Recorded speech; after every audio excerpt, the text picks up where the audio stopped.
Good afternoon and welcome everyone to our webinar this afternoon that we've got based on tracheostomised patients with spinal cord injuries. So thank you all for coming and taking the time out of work, and obviously thank you all for those who will potentially be watching this back at a later date. I hope you find it a really interesting afternoon. So we've got some great speakers lined up, and it should be set up for a really good day.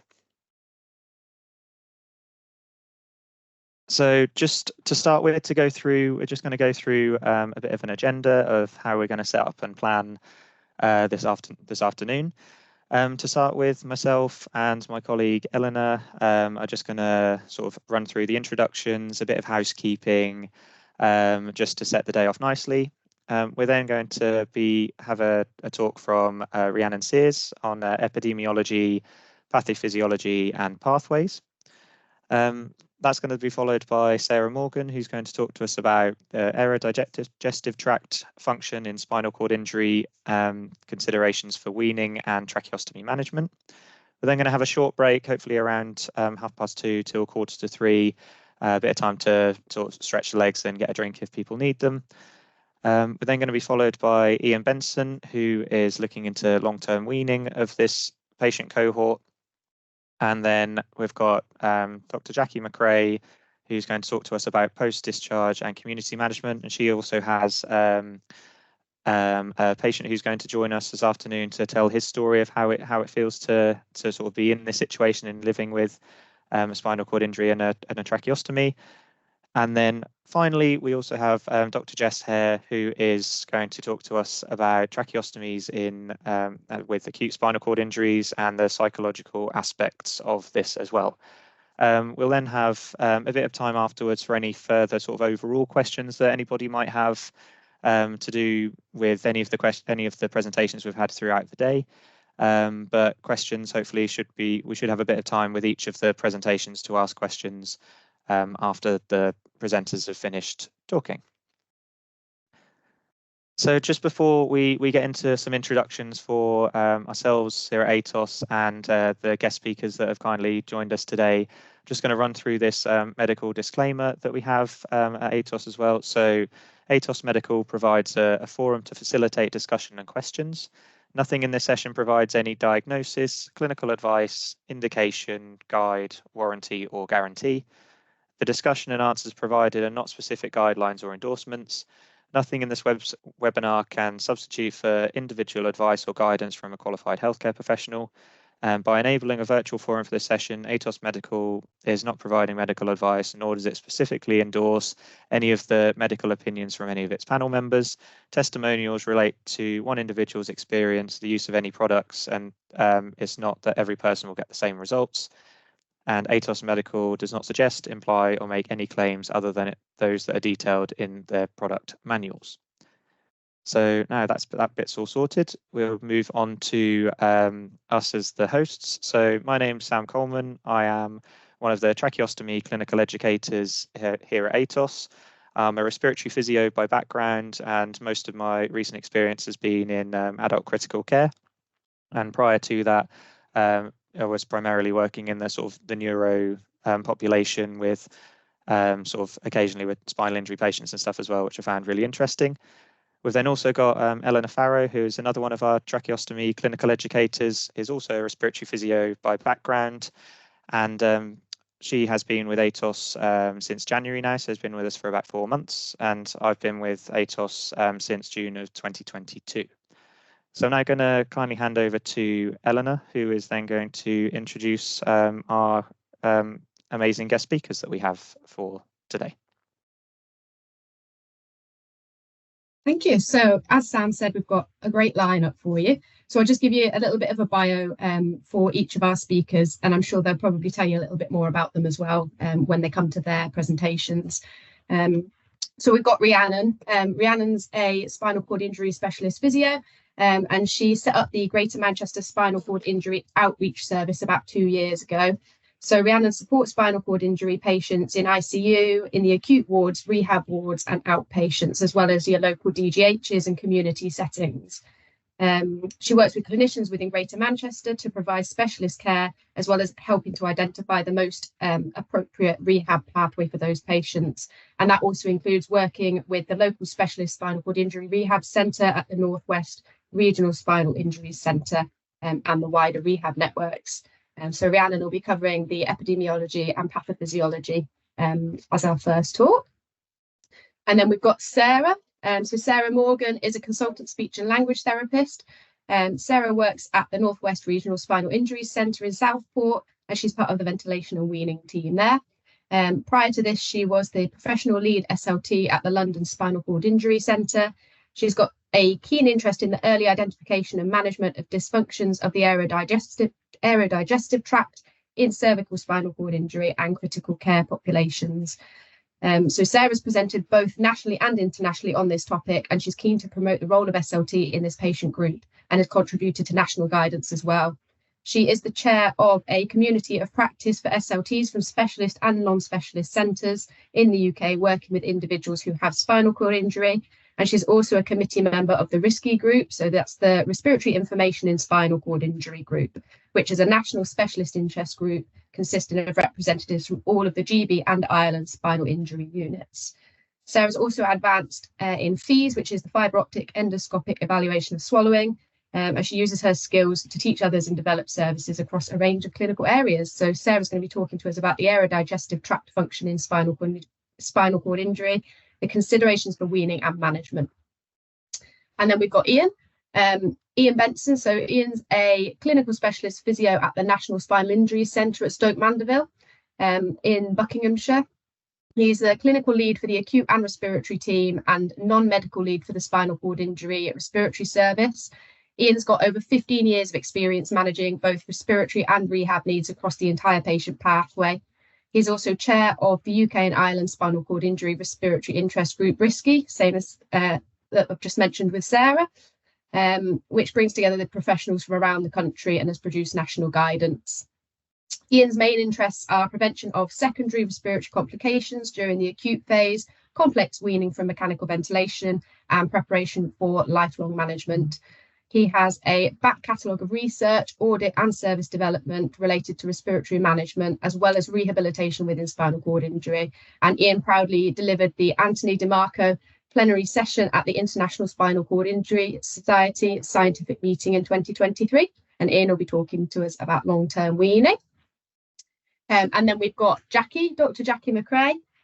So Jackie is an associate professor and director of research centre for Allied Health at St George's University of London, and she's also an honorary consultant speech and language therapist at St George's Hospital NHS Foundation Trust. And Jackie's got a bit of a blurb in her presentation that she'll tell you a bit more about all of her background.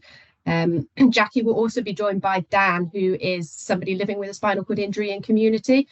So Dan will be joining Jackie for her talk later, which is looking at post-discharge and community management. And then last but definitely not least, we've got Dr. Jess Hare. So Jess is going to be talking to us about the psychological impact of spinal cord injury and tracheostomy. Jess is the principal clinical psychologist covering the East of England spinal cord injury hubs at Addenbrooke's, Norfolk and Norwich and Ipswich hospitals. She works predominantly with patients in their first months of injury in settings varying from critical care to neuro rehab. Jess is particularly interested in how care interactions and environments impact on the psychological well-being of those with spinal cord injuries and their families. And since qualifying in 2015, she's worked with numerous healthcare specialities, including cleft lip and palate, cochlear implant, diabetes, and gastroenterology. So a brilliant lineup of speakers there, and thank you to all of the speakers for joining us today as well. It's much appreciated. And we'll just go on to a little bit of housekeeping before we get started with our first presenter. So all of your mics and cameras should be set to off anyway. If anybody does find the mic or camera on, please could you turn it off just so that we've got all of the focus on the presentations. If you've got any questions at all throughout, if you could pop them in the Q&A part on Teams and try and leave the chat free if there's any technical issues. If your Q&A doesn't work, then by all means pop your questions in chat and we'll try and keep tabs of them and get them answered for you. We will hopefully have time for questions and answers after each presentation, but if there are more questions than we've got time for, we'll keep a record, we will get answers for you, and we'll be able to send those out after the webinar. So we'll make sure everything gets answered, whether it's today or after. Just a reminder that the webinar is being recorded, and then you will get the recording link after as well. And I think that's about it. So hopefully we can move on to your first speaker, which is Rhiannon, and we'll just get Rhiannon to share her screen and hopefully let you take it away, Rhiannon. Thank you. Right, I'll try and share it. So bear with me 1 second.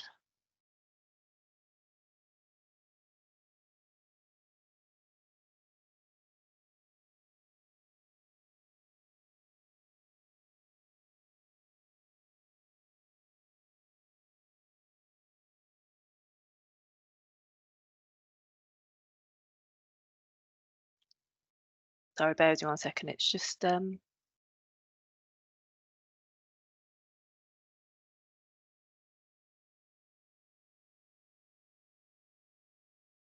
just lost it on there, so bear with me 1 second.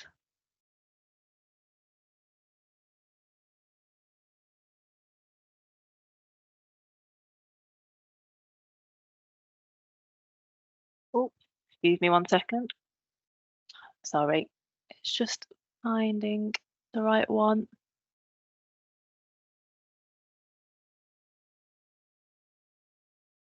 I'm just going to stop sharing 1 second. Sorry, it was saved on there and it's gone.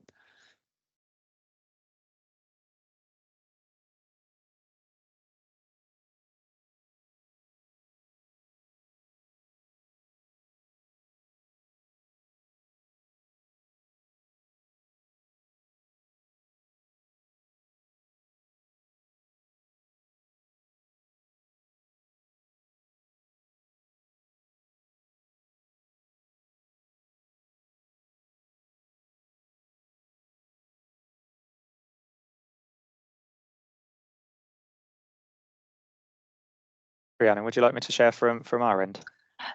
Quite possibly, yes. I've actually added in a couple of slides, so I might. Let me just try this. Sorry, it's just Okay, no worries. it was all up and then it's gone. But let me just find it.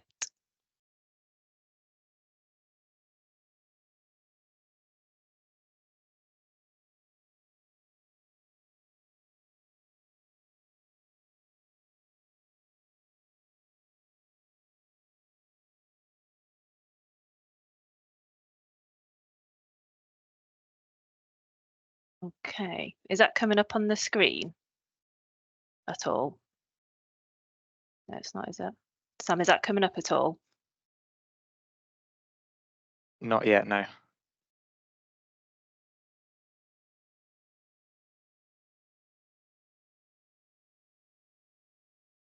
Not coming up, is it? Yeah, I might need you to do that if that's okay. And then Okay, I've got a yeah. couple of slides, but I can. No problem.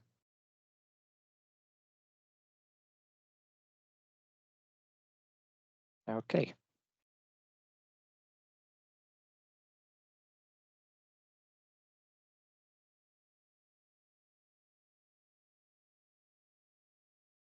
Perfect. Are you going to control the switching over or? Yeah, I'll do the. Just let me know when you Brill. want me to move the slides forward. Fab. So first of all, just a little introduction to myself. Sorry about the technical glitches. I'm not the most technical gifted. So as I was nicely, my name's Rhiannon Sears. So I work in the spinal cord injury outreach team based at Salford up in the Northwest. So we've been in existence for about 2.5 years now. So the idea of which, it was on the back of an NHS England review looking at spinal cord injury management across the country, whereby they were looking to basically make sure that there was a bit more of a level playing field with spinal cord injury patients across the country. Obviously, a lot of our patients end up going to these specialist rehab units. So the idea of the team that I'm in is that we look to get involved with those patients very acutely in the neurosciences centres and the trauma centres to feed them into these specialist rehab units. But we also help those patients who maybe actually never reached a spinal rehab centres as well. So like your metastatic cord compressions and those other patients that maybe don't reach that, make that criteria.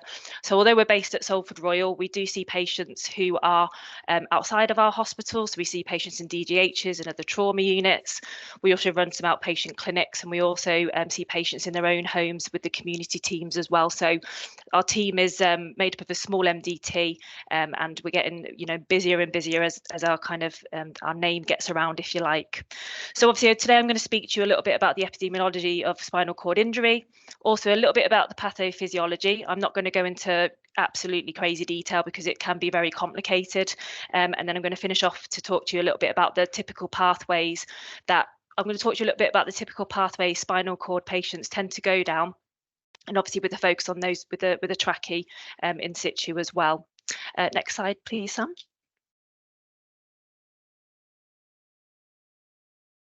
Okay, so a little bit about the epidemiology. So globally, there's between 250,000 and 500,000 patients each year that sustain a cord injury. It's estimated that 50,000 are living with a cord injury within the UK, and that around 2,500 individuals sustain a spinal cord injury each year in the UK. So that works out at about 48 people a week, which is quite high. Initially, the profile of a cord injury was probably deemed as kind of somebody who would have, you know, be quite young, have quite a significant trauma.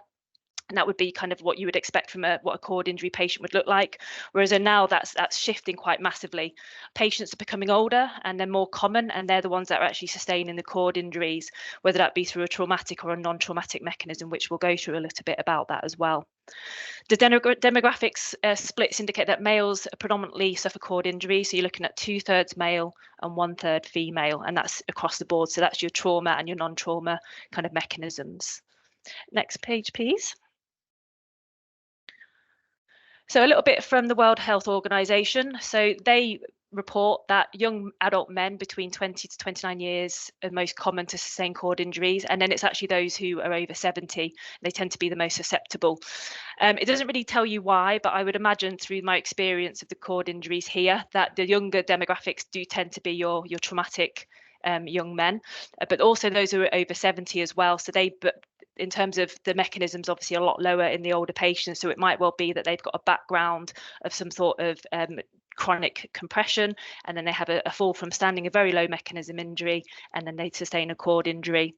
And in terms of female, it tends to be in the teenage years between 15 and 19, and again after 60. And again, it's very similar circumstances. So it could well be that when they're younger, they're partaking in maybe sporting activities, quite high mechanism activities, and then over 60, just through the aging process, they've maybe got some stenosis in their neck, have a very low mechanism of a fall from standing even. And then it might well be that actually they can have a cord injury on the back of that. Individuals with a cord injury face the most significant risk of mortality within the first year after injury. And going through the presentation, you'll probably get to understand why that is. And probably not unexpected, your mortality intensifies with the level and severity of your injury. So again, we're going to go through that. So in terms of the higher in the cord that your injury is, generally speaking, the severity of your injury increases. So therefore, the risk of mortality also increases also. Next page, please. So we're going to go through a little bit of the pathophysiology of cord injury. So I'm not going to go into a huge amount of details because we'd be here all day and it can be quite mind-blowing. So we're going to give you the basics. So a little bit about what a normal spinal cord is. So it's basically the major communication channel between your body and your brain. So it sends messages from your brain into your limbs, your organs, skin, everything, bowel, bladder, you name it. And then it also has information going up to the brain also to have that information interpreted. Even though there is that kind of communication channel, there are some reflex arcs within the spinal cord itself, which mean that you probably heard the analogy of a headless chicken, in terms of if you lost all those communication channels between the brain and the cord, you would still get some reflex arcs kind of taking place. So one that's quite a common one that people know about is that you can get like a reflex bowel regime and reflex bowels and so forth as well. In terms of the actual location of the cord, so it extends from the base of the brain in the medulla oblongata through the foramen magnum of the skull down to L1-2 vertebrae, where it terminates in the conus. So a lot of people think that your spinal cord is through the full length of where your vertebrae is, but it actually falls a little bit short at L1-2. Beyond there, it goes into something called the cordia equina, which is Latin for like the horse's tail, really. So if you looked at it on a picture, you would see it would literally look like a tail of nerves, really. It's protected by the vertebral column, which is obviously a bony structure, and also some membranes of the connective tissue, the meninges, which are made up of dural matter, arachnoid matter, and pia matter, if we put it quite simply. Within those connective tissues, we've got the subarachnoid space, which houses the CSF, which is your cerebral spinal fluid. That's really important because it's a fluid that encompasses your brain and your spinal cord, and it basically bathes it. It is responsible for carrying nutrients, acts as a cushioning, so actually a protective mechanism for your spinal cord, and it also helps remove any toxins as well. And then you've got your epidural space, which is between your dura and the bone itself. So again, that's a way that it can actually protect the spinal cord also. Next slide, please. So we talked a little bit about normal cord pathology. So it is a really complex interaction of like lots of cells, neurons, and lots of chemical balances as well. So after a cord injury, it's these multicellular interactions, they're interrupted and they become quite disorganized.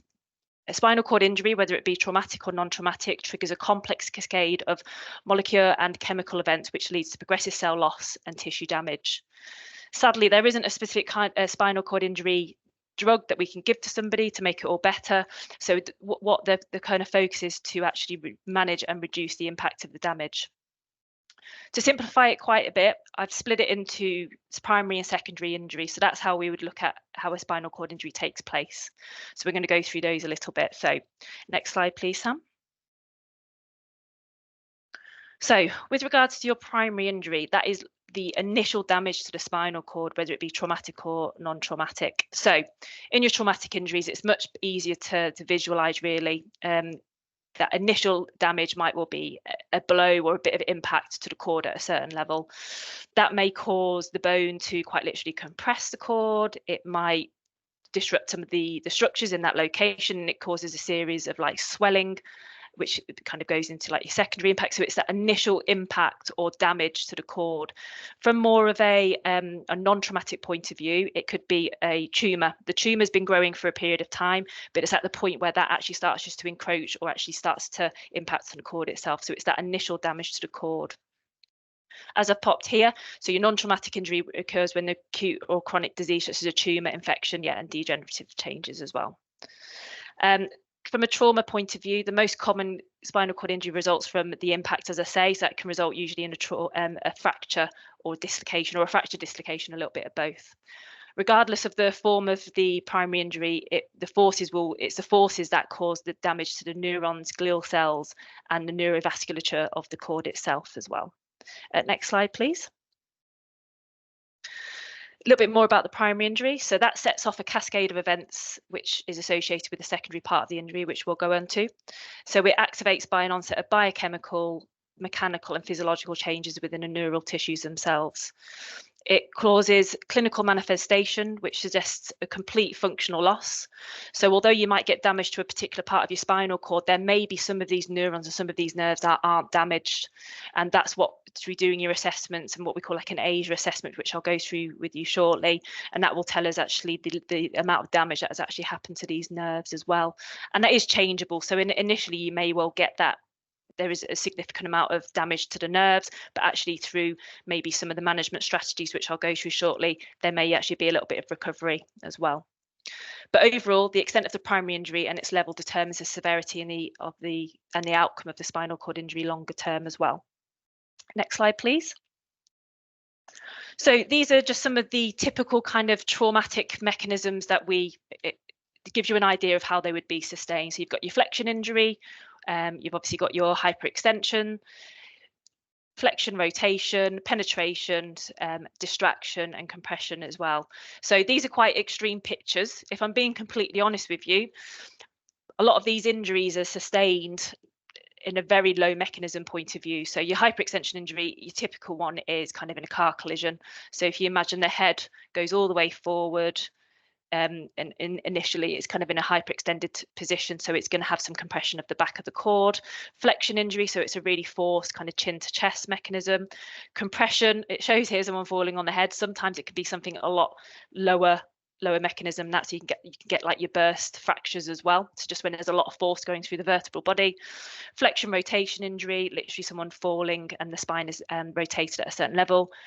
Penetration injury, so that can be like your stabbings or your gunshots. And in distraction injury, obviously you can get it from where there's like if someone's tried to hang themselves, but also you can get a distraction element of an injury in like a car accident also. So just gives you an idea of how they would be sustained. Next slide, please. So secondary injury, so this is the bit that kind of really allows you to understand, the process of a cord injury kind of longer term.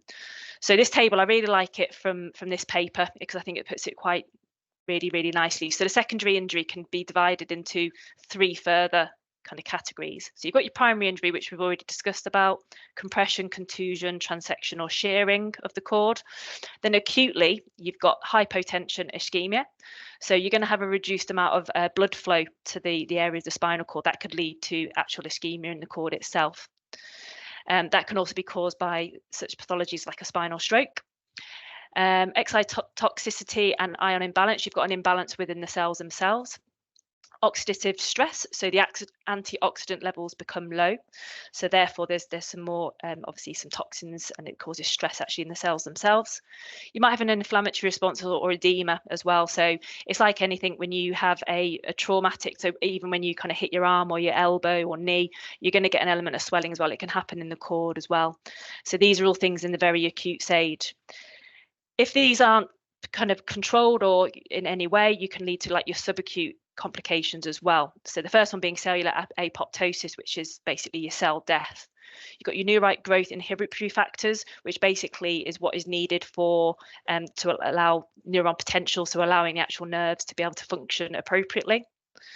Glial scar formation, so it means that actually scar tissue is starting to form there. As we know, in most injuries, scar tissue is not useful tissue, so therefore it means that actually the ability for the signals to actually go across all the nerves is impaired. They're not going to be able to go across there.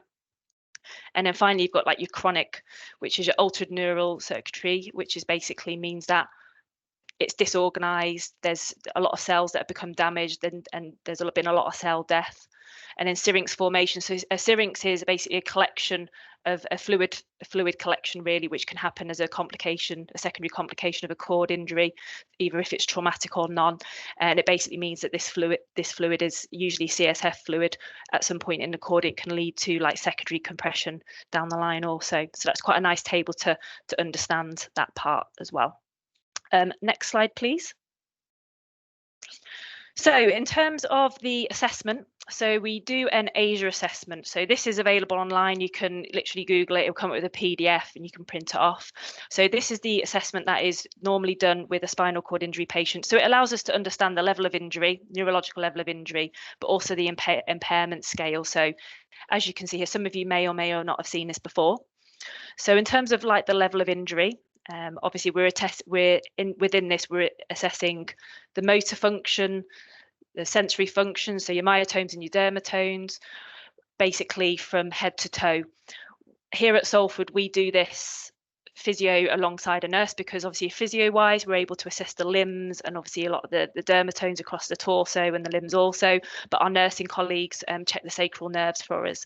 So we're able to have a look at what motor function they have in their arms and their legs. We're able to also have a look at what sensory impairments they may have. With regards to the sensory impairments, you're looking at two different types. You're looking at soft touch, so we do that with the tissue, but then you're also looking at pinprick also. So it just gives us an idea of what's going on there. And then with regards to the sacral nerves, our nursing colleagues would also do the sensory kind of tests of the sacral nerves, but they'd also do the motor side of things as well. So you're looking at a PR examination. Have they got an anal reflex? Have they got, as I say, the sensory? So it gives us an idea of what impairment scale they've got. So ideally, they should be done within the first 6 hours of a patient coming in. But as you can imagine, we get quite a lot of patients who probably wouldn't be appropriate for that. i.e. they're ventilated, they're not medically stable, or it's just not appropriate to do so. So we just perform these assessments as soon as we can. From there on, you would be looking to do that at 28 days, at 3 months, and at 6 months if they're with us here. And it just gives us an idea of, what's going on with them, just gives us an idea of the actual significance of their cord injury. They are changeable. So you may assess somebody and the neurological level of injury might be a C5, and then you assess them 28 days later and it's gone down a level or it's gone up a level. And that's what we're keeping an eye out for. Has there been any changes? This ASIA assessment also gives us an idea longer term, kind of what the patient's needs are going to be. So although it is changeable, it just gives us an idea of what we're working with, what needs they're likely to have, what rehab potential they have, what rehab looks like as well. And in terms of the specifics of it, I popped the ASIA impairment scale there for you to obviously have a look at. But it goes from A to E. So usually you're left with an ASIA neurological level of injury and also an impairment scale also. Next slide, please. So in terms of the management itself, so initially, as I said, there sadly isn't a medical, miracle or magic pill that we can give. So it's all about reducing those things that we've already spoken about in terms of your secondary phases. So if we look at the secondary phases, so we're looking to reduce the one of the main things really is to reduce the impact of swelling. So that might include maintaining somebody's blood pressure a little bit quite high to achieve a certain mean arterial pressure so that we're getting nice oxygenated blood to the area and good cord perfusion. It might well be that we are going to do a lot of prophylactic treatments with regards to their respiratory needs. If they've got a high level of injury, i.e. in the C-spine, do we need to be doing some prophylactic chest treatment, i.e. like the cough assist, bagging, the bird? Do we need to be doing assessments to keep an eye on that? A lot of spirometry, and these are all things that we can have a look at as we go along also. In terms of the more medical management, that's down to the doctors and obviously the spinal surgeons themselves. A lot of our high cord injuries tend to hit critical care here at Salford, and the slightly lower ones, they tend to go onto the wards, but they're very, very closely monitored. And I think certainly from a physio perspective, we keep a very close eye on them for any neurological changes, any respiratory things that we're concerned about, and we just report those back to the doctors also. So this might well be that we can't get the patient up for a few days because they're needing optimization on like flat bed rest. So we need to have a look at those types of things. Surgical intervention. Some of our patients have surgery, some of them don't. The idea of intervention is to decompress or stabilize. Sometimes our surgeons might look at doing it to reduce pain. So again, it's patient by patient basis. Just because they've got a certain injury doesn't necessarily mean they're automatically going to have surgery. So, and if they're not going to have surgery, are they going to have a collar, a brace, or some sort of orthosis here? So we're lucky we've got our own orthotics team who we work quite closely with, and it's about kind of managing that and actually are the patient able to tolerate that. Sometimes they'll have surgical intervention and they'll have a brace also. And as I mentioned about the ASIA previously, the level and categorization of injury based on our ASIA will determine the long-term needs and the rehab goals as well. So what are we looking to achieve with this patient? Are they a complete injury? Are they an incomplete injury? Are we able to, are they going to be a long-term wheelchair user? Do we think we'll get them on their feet? So we're already at this very early stage, keeping an eye on things as well. They do say that the greatest recovery happened in the first 3 months, but it can be up to 18 months post-injury. And we are quite often are very transparent with patients when we say that. If they're with us for the 3 months waiting for a specialist rehab bed and there's not been really much improvement, we will say to them that, it's been 12 weeks, we would have expected to see some sort of recovery. So we do kind of prepare them for them. We work very closely with our psychologists and our rehab consultants to have that conversation with the patients. But as we've learned, anything's possible. So just because you would expect somebody to maybe not walk again, they may well do. So nothing's off the table. So we're just very honest with them.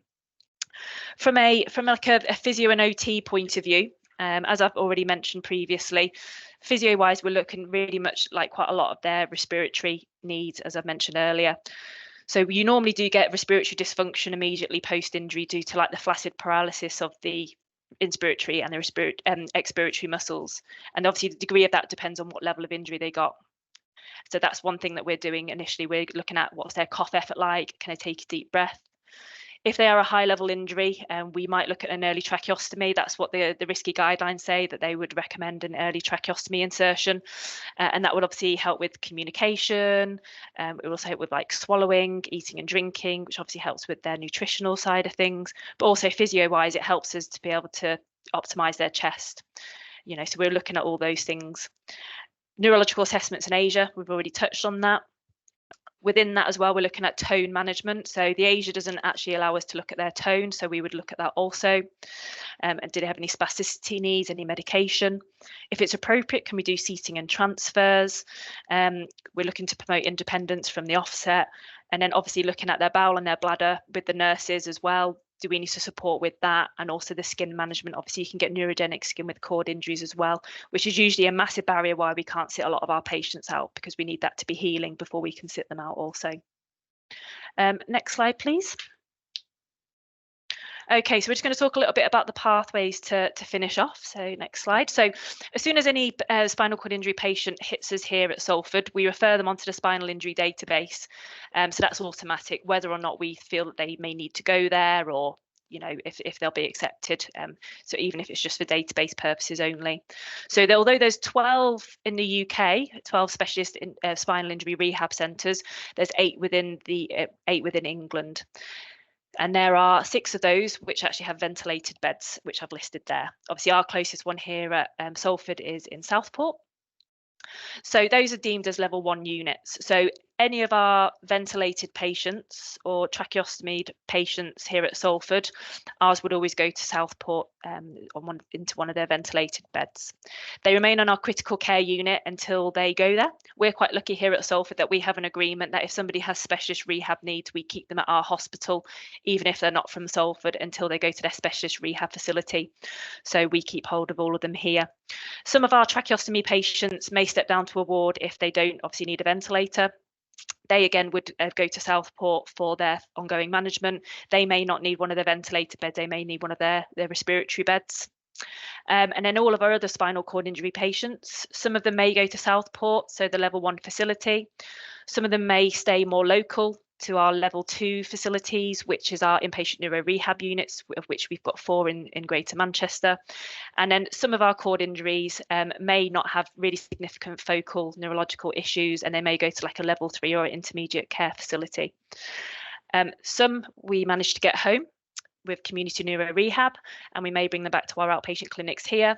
Some don't really have a strong rehab agenda, so they may be more end of life, and we would support with their discharge planning and or disability management. That tends to be a lot of the oncology cord patients that we tend to deal with here, and we would put like a management plan in place for them.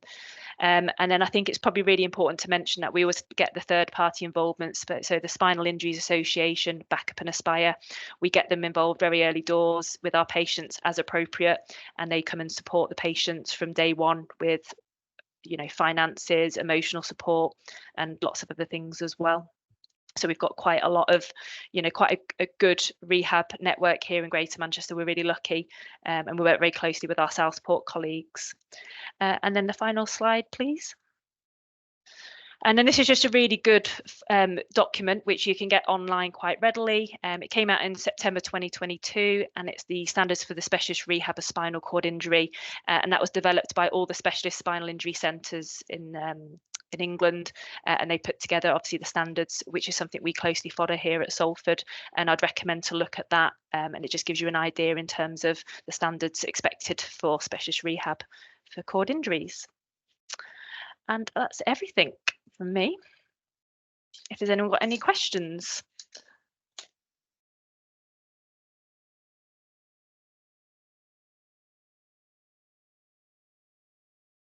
Let's just have a look, see if there's anything we've got in the Q&A box. Nothing in there at the moment, but let's have a look elsewhere. Okay.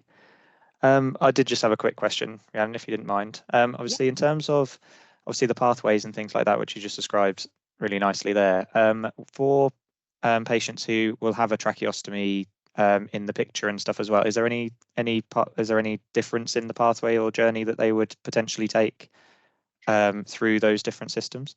Yeah, so I mean, we're limited in terms of where our tracheostomy patients can go. Essentially, there's probably two main pathways really. Maybe more. Let's go through them. So the first one, and the most common one that we tend to do, is if they're accepted by Southport, which is our specialist rehab unit, they will go there, and I'd say probably about 95% of our patients will go there. If for some reason they don't go there, there's got to be a very good reason. So it might well be that, and this has happened recently, it might well be that we've got a patient maybe with a dual diagnosis. So if we had a patient who had a spinal cord injury with some brain involvement, our specialist spinal injury centre wouldn't take them. So it just kind of makes their choices a little bit less. So they would go to either a long-term ventilation unit, which ours here is Wythenshawe, or they would go to, we've got a level 1 rehab ward here at Salford, ward C2, where as long as they're not on a ventilator, we can take them and we can try and wean them on the ward. So they'd go to a level 1 unit. It would either be Southport, if they're able to access it, whereas, as I say, about 95% of ours do. I think I've only had it where maybe 2 patients haven't ever. Otherwise, they would come to our level 1 rehab ward here at Salford, where we would work on hopefully getting to wean them from here. But that's obviously making sure that they're not on a ventilator. Cool. Perfect, thank you. And thanks for that. Thanks for that talk. It's a really insightful, really interesting to listen to. Cool. So I think now we are handing over to Sarah, I believe, who we're just going to pop up on screen, and then hope she'll be able to just got share a her couple screen. more questions, but okay, guys that have just asked a couple of questions at the end there, we'll just see if we can come back to them at the end of the webinar. Otherwise, we will answer them afterwards, and we'll just try and keep to time until the end and then see where we're at. All right.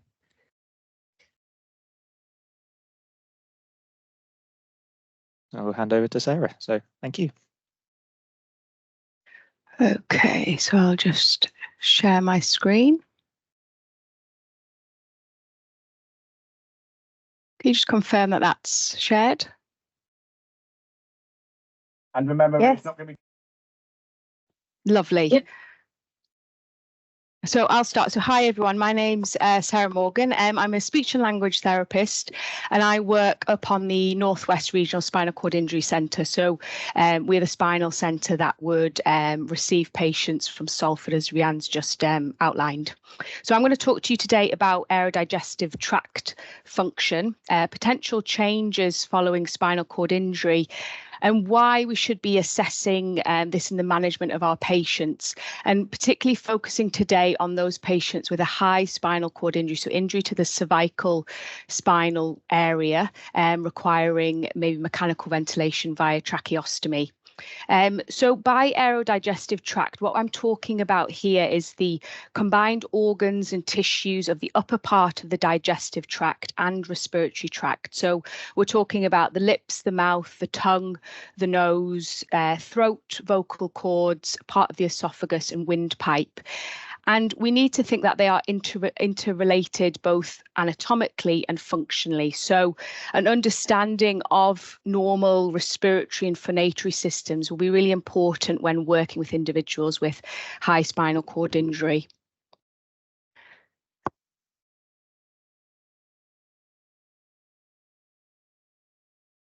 So as we mentioned, and Rianne's already kind of outlined this, but I work up in Southport. So we are one of 12 spinal cord injury centres in the UK and Ireland.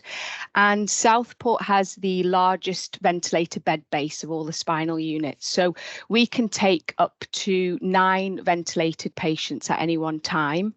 And I sit as a speech therapist within the ventilation and weaning team. So that's alongside 2 physiotherapists. We know that the number of specialist spinal beds does not meet the demand out there. So these patients will often spend time in the trauma centres or district general hospitals whilst awaiting a bed with us. The picture there on your right is one of our ITU bed spaces. And as I say, we have capacity to take up to 9 patients.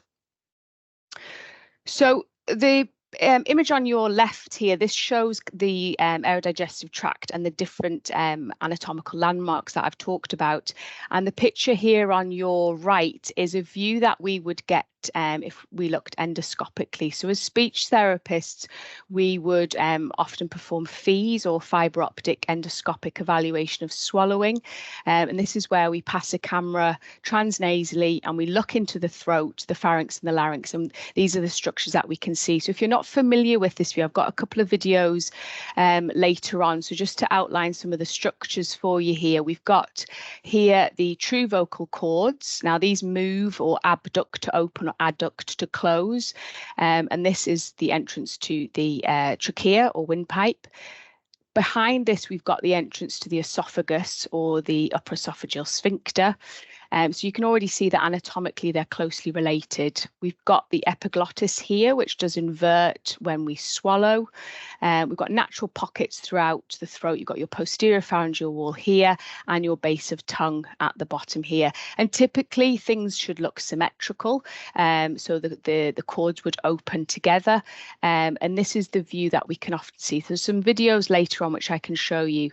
Now the larynx and the upper esophageal sphincter, they act as dual valves. So they work together to control and modulate the path of pressure for movement of air or liquid or boluses for breathing and swallowing, or in the reverse direction for coughing or vomiting. And there's two other valves as well as the upper esophageal sphincter and at the level of the cords, and they would be at the lips and also the soft palate. So these modulate pressure throughout the system. So as well as swallowing being a motor function and sensory innervated, it's also a pressure driven event. So any changes to these muscle groups or these nerves or these pressure valves, we might be impacting on the function of the aerodigestive tract. So it's very much the meeting point of the airway, swallowing and voice. So its function and therefore dysfunction, if anything goes wrong, might affect an individual with spinal cord injury's ability to cough, to swallow, to clear their airways. And if it's not in our clinical lens and we're not looking for it, then we might not be picking up any impairment to this area, which might then be impacting on a patient's ability to, say, wean from a ventilator or to decannulate or to clear their secretions. And we know that the ability to eat, to drink, to communicate, they're really important patient goals, and they're very much paramount to rehabilitation and reintegration. So we need to be looking at the function of this area very, very early on to determine what treatment, if any, is needed. So as well as the primary injury, which Rhiannon's outlined this morning, the primary cord injury, there's many things that we do to our patients after a cord injury to either prevent further neurological loss, stabilise, and these are kind of some pictures outlined here. So you can see a pretty nasty break on this image here on the left of your screen. And we might then do some surgery, often an anterior approach. You might see ACDF written in the notes, or posterior fixations. And these itself are in the region of the aerodigestive tract, and they can impact on nerves that innervate the larynx. So one particular is a recurrent laryngeal nerve, and this is prone to retraction injury during procedures such as the anterior cervical discectomy and fusion. We might also see prevertebral soft tissue swelling. And all of these things can impact on the way in which the movement in this area. So it's a very dynamic area that moves very quickly. So when we swallow, for instance, the pharyngeal stage of swallow is at about just over a second. And if we've got any mechanical impact from metalwork or swelling in that area, it can affect our ability to protect our airway. So when we do swallow, we have to coordinate breathing and swallowing very, very carefully to prevent things going the wrong way. We also need to consider interactions from some of the spinal nerve roots, so particularly C1, 2, and 3, or the ansa cervicalis. This is involved in hyoid movement and depression of the larynx, and this can be affected with high cord injury. So we can start to see that as well as the primary cord injury itself, where we see inability to breathe or inability to cough, the things we then do to stabilize a patient may also impact on the aerodigestive tract and its function. So I've got a video here. This is typically what we see if we do a video fluoroscopy on someone. So this is a moving x-ray of someone's swallow. So this is a gentleman who had a high cord injury. You can see here that they've had a posterior fixation, an anterior fixation here. We've got an NG tube in situ. We've also got a tracheostomy. Now, this gentleman was breathing on his own during the day, so vent-free breathing, but he was supported overnight. When I play the video here, you'll see that when we give a contrast under X-ray, it will come up in black. This is a liquid bolus. And when he swallows, I want you to particularly look at this area here. So epiglottis, these are the vocal cords down to trachea. And if you follow the NG tube, that's going to lead down to the esophagus. So you can see he's got the bolus in his mouth. He goes to swallow. We've got some aspiration down anterior tracheal wall, some residue in the throat here. The epiglottis really isn't doing much. It's not inverting. As he tries to clear that residue, we can see that there's some further aspiration post-swallow, and that goes down posterior tracheal wall here. So we'd say that for this patient, there is a motor impairment to swallowing. There's also a sensory impairment in that he didn't feel when something went the wrong way. So we term that silent aspiration. You can see here. And there's also potentially a mechanical impact as well.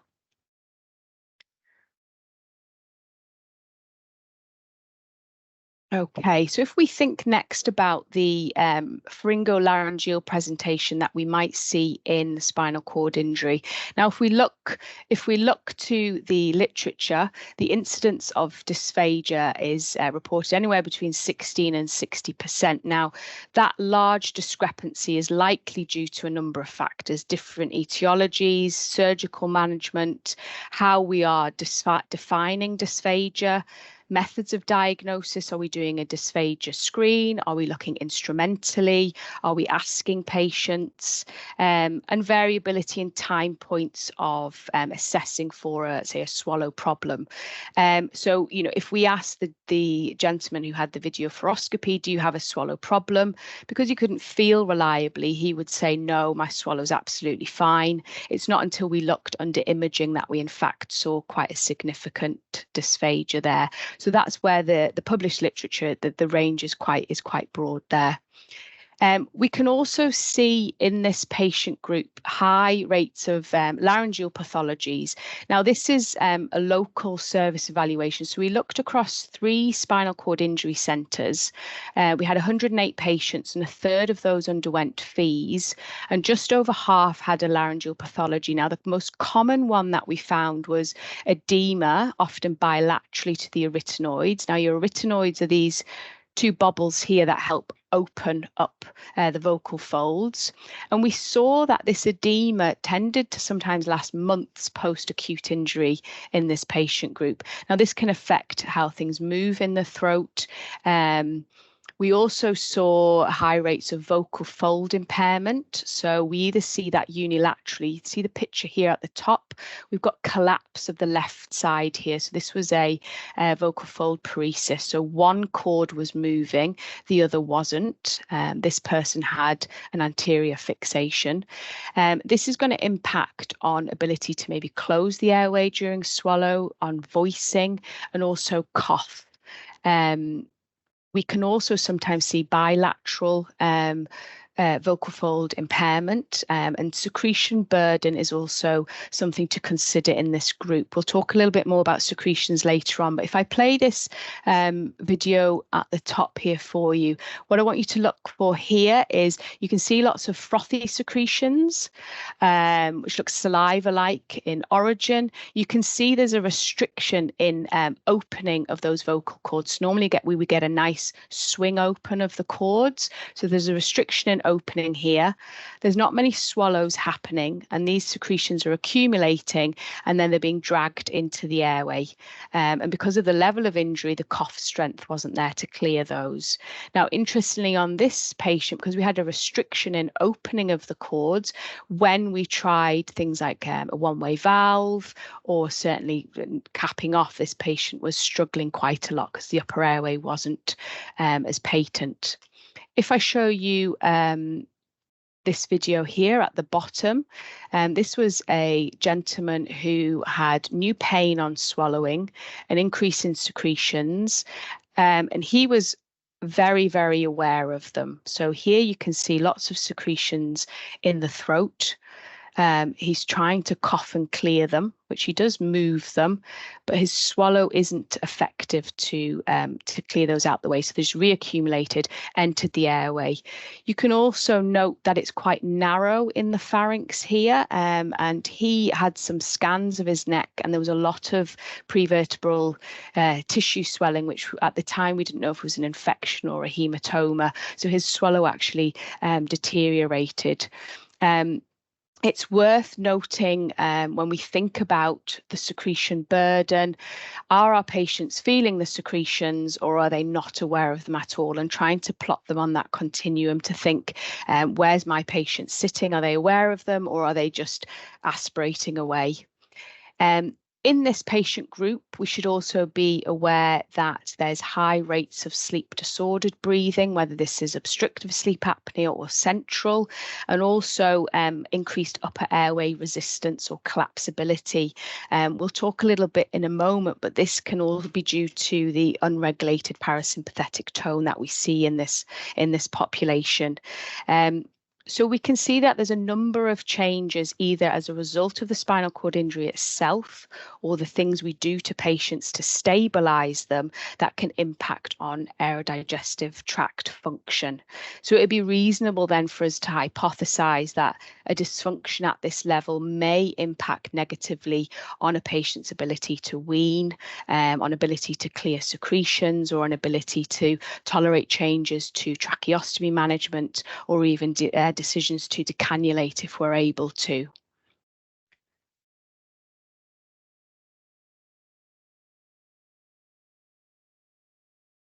So if we, I like this diagram because if we can start to then plot our patients on a kind of a continuum of airway protective behaviours. So we've got swallowing at one end, and this is essential. So effective swallowing is essential to prevent things going down the wrong way as well as to eating. If that were to happen, there is a series of events where we can execute a reflexive cough to eject material from our airway.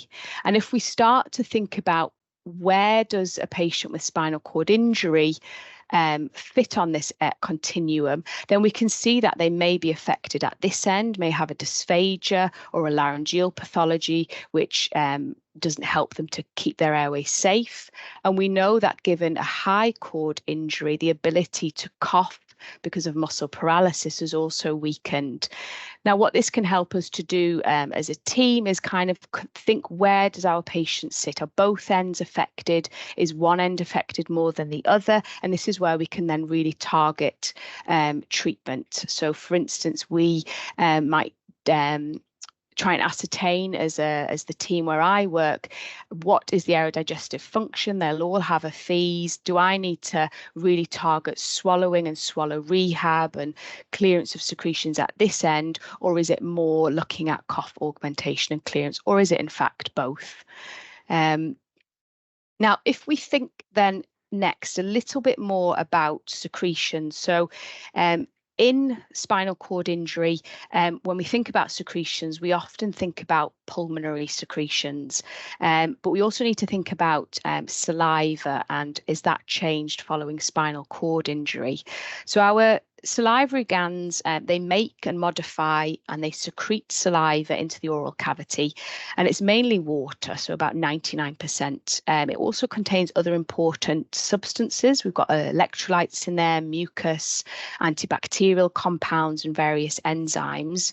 And there's two types of salivary glands. We've got our major salivary glands, which are your parotid, submandibular, and sublingual, the largest being the parotid glands, and these produce the majority of our saliva. But we've also got hundreds of minor salivary glands throughout the mouth and the aerodigestive tract. Saliva is really, really important for mastication or chewing, for swallowing, for speech. It lubricates the oral cavity in the throat. It provides a medium for taste perception, as well as digestion. So digestion starts for starches or fats, and it helps prevent infection in the mouth and in the throat. Now, salivary glands receive parasympathetic and sympathetic innervation. And we can see that following a spinal cord injury, we get a disruption to these autonomic nervous system, and we might see an increase in saliva production. And this tends to be a bit more watery in composition. Now, it's kind of experts debate the amount of saliva that a human adult would produce in a day, and it's kind of accepted that it would be about 1.5 litres. So we might produce that over the day, up to 2 litres in some. And if we collected that amount of saliva over a year, then we would be able to fill a bathtub. So it is a source of secretions that we should be aware of. It's a source of secretions that does alter following spinal cord injury and changes to the autonomic nervous system. If we then think that a patient has more saliva, or they then have a swallowing impairment or can't swallow effectively to clear it, this source of secretions may be contributing to chest secretions, which may then hinder things like ability to wean from mechanical ventilation. So the next bit, I want to just talk a little bit about autonomic dysfunction following spinal cord injury. So as was mentioned in the first talk this morning, following a cord injury, we see motor and sensory impairment below the level of the injury. So if we have a high cord injury, it will result in tetraplegia and sensory disturbance below that level. The spinal cord injury itself can also have a huge effect on the autonomic nervous system. Now, the autonomic nervous system, it's a division of the nervous system, and it supplies internal organs, smooth muscles, and glands, and we can split it into sympathetic and parasympathetic. Now, following a spinal cord injury, we see sympathetic blunting and we get parasympathetic dominance. So as we mentioned earlier, what this might mean is that we get an increase in respiratory secretions, and these tend to be quite thick and copious, but we also see an increase in saliva production, which, as I've mentioned, tends to be a little bit more watery in composition. So as well as in this patient group seeing impaired ability to breathe and to cough due to muscle paralysis, we've also got this secretion burden, which might be difficult to then clear. And if the swallow or the larynx isn't working as we'd expect, then we can see that this could quickly lead to challenges with weaning from mechanical ventilation, or even decisions around tracheostomy. We also see disruption in this autonomic nervous system, and immediately following spinal cord injury, we might see spinal shock, or the muscles below the level of injury become very flaccid, and this can last anywhere from days, weeks, up to a month, and then normally resolves with time, and where we get more tone and spasticity, and we can use this to help with weaning of a patient. We also see autonomic dysreflexia, or AD, may be talked about in this patient group. And this is a phenomenon for patients with an injury above T6. And this is where there may be a noxious stimulus, so a distended bowel, a kinked catheter, tight clothing. And the spinal cord will want to send a message to say that there's something wrong, but it can't ascend past the spinal cord injury. So because we have this inhibited sympathetic tone, we get this big response whereby we get vasoconstriction of the blood vessels below the level of the injury, and this results in hypertension. So the body tries to correct this by lowering the blood pressure and slowing the heart rate. But because the body can't restore this autonomic equilibrium, the blood pressure continues to rise, and this can be life-threatening. It can lead to things such as stroke if that noxious stimulus isn't removed. So, unkinking a catheter, removing tight clothing. Now, the reason I mention this as a speech therapist is not because this is something that I would necessarily manage, but I think it's useful to have in mind when we're working with this patient group that it's not just about motor or sensory impairment following a spinal cord injury, but this huge autonomic dysfunction. And particularly anecdotally, there's some evidence that if we've got someone in spinal shock or significant AD, then we have to be thinking about what changes might we make to tracheostomy or to ventilation, which might impact on this area. So anecdotally, we've seen that the use of one-way valves or one-way valves in line, if someone's in spinal shock or significant AD, this might not be tolerated very well at all. So it's understanding the normal pathophysiology following spinal cord injury, thinking about the aerodigestive function and thinking about what are we wanting to achieve as a team, but where is my patient at with regards to injury, the level, the severity and time post-injury. So that was just to mention that there. So if we just think about kind of summarising some of the symptoms that will talk about today. So Ian later will talk about long-term ventilation and what we've talked about this morning, and then some of the impact on aerodigestive function that I've talked about. You can see that it's a really complex set of symptoms that affects multiple body systems, not just that the patient can't move or can't feel anything. And we can start to kind of build up as teams what level of injury my patient has, what potential autonomic dysfunction they have, but also adding into that, what's that upper airway, what's that aerodigestive tract doing, whilst also being mindful that things can change over time. So the first talk mentioned changes such as resolution of chord edema or return of tone or spasticity, and that can help with weaning. So it's mindful as a team to know what can go wrong, what can change over time, and where do we then decide to assess a patient, what do we decide to do, and when should we be performing interventions. So as a speech and language therapist, and we mentioned at the beginning there, then often your speech therapy colleagues might be able to perform FEES or fibre optic endoscopic evaluation of swallowing or flexible nasendoscopy there. And this is where we pass a camera transnasally and we look into the throat, like some of the videos, the images that I've shown earlier.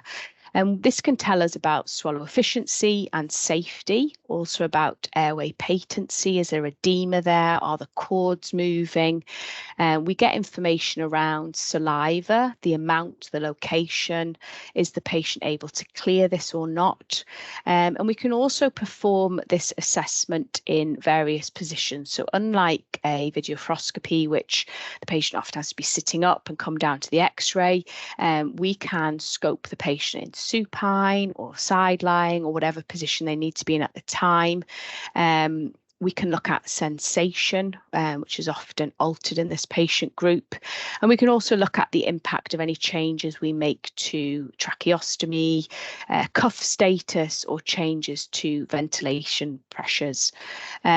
If we then take that assessment that we might do as a speech therapist and we team up with our physio colleagues or our doctors or any interested party, then we can start to dynamically assess and answer questions such as, okay, what's the source of secretions here? Is it more oropharyngeal? Is it more pulmonary?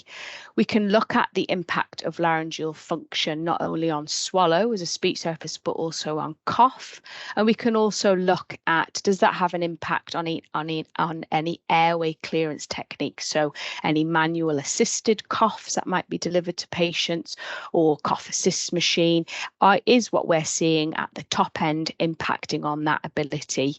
So the next two videos that I'll show you will, one will be with my physio colleague, where she will be delivering a manual assisted cough while I've got the scope in situ, and the other one will be looking at the source of secretion. So it's very much, if we don't have in our clinical lens, what is the aerodigestive tract doing? Has it changed? We might be missing this rich source of information, which might be the missing piece if a patient's not able to wean successfully, or they're not managing to do too well and we're not quite sure why. So the first video here on the left of your screen, because we've got the scope in situ here and my physio colleague is delivering a manual assisted cough, you do get a lot of movement. So the image will come and go, but that's just the nature of what we're trying to do. So this is a gentleman who I performed a fees on, and he had some milk, and I found that he was silently aspirating this. So the milk was going into his airway. He wasn't reliably feeling it. Whilst the scope was in place in situ, my physio colleague delivered a manual assisted cough. That's where there's pressure put on the abdomen to facilitate a cough. And we were looking here to see, is that effective for him to get glottic closure and to expectorate the aspirated material, and then what happens thereafter. So I'll play this for you here. So I say there is a bit of movement. So we've already aspirated the milk. You can see secretions, bits of milk everywhere in the throat there. My physio colleague will get ready to deliver a manual assisted cough. Now, if there was sound here, you'd hear her say, and cough, and cough. So she times it with him. When the image comes back on, I'm looking to see, is it clear in that laryngeal vestibule? Are the cords clear? So we've shifted something. You can see here there's less milk, less frothy secretions. This area is a lot clearer. And we've moved that milk out of the way. Now, what we did find when we delivered the assisted cough on this gentleman was that, yes, it was effective to remove the aspirated material, but he didn't then follow it with either expectorating it orally or swallowing it because his sensation wasn't reliable. So we added into his care plan that manual assisted cough is effective, but you must prompt him to do a swallow afterwards to clear it. The next video here is again another nasendoscopy. We're looking at the source of secretions here. So clinically, this patient, they kept asking for chest physio. He was sounding wet and bubbly, and he had lots of secretions. So we wanted to ascertain what's the source of those secretions. Every time the physio went to him, they said his chest is clear. So we had a look. So this is us going over the back of the nose here. We look into the throat. Now you can see lots of frothy saliva-like secretions. They're pooling into the top of his airway. They're wafting away in the airflow there, but that's just him talking through them. He wasn't aware that they were there. We asked him, can you try and clear your throat and swallow those? But they were just reaccumulating. So again, lots of secretions. So the main source of secretions for this individual was oropharyngeal in source. So we, thinking about that continuum of airway protection, we really wanted to focus on the first part, swallowing and saliva management, not necessarily chest. And he was weaned from mechanical ventilation, and he did have his tracheostomy removed, but we really focused on the swallowing end. He was actually our oldest vented patient we've admitted. He was 89. So just for the last sort of 10 minutes or so that I have, there's going to be more talks this afternoon around long-term ventilation in this client group. But just to kind of remind us of the principles of ventilation in spinal cord injury, as mentioned, your higher and more complete injuries, there's going to be more significant respiratory compromise. When we're thinking about ventilating this group, we're treating the pump failure. So it's a paralysis of muscles, not necessarily a lung injury like we might see in other ITU populations. And we often use high tidal volumes to really recruit those distal airways. And alongside that, because we know secretions are a problem, either pulmonary or pharyngeal, chest clearance regimes are often prophylactic and very vigorous, and mandatory modes of ventilation are often used.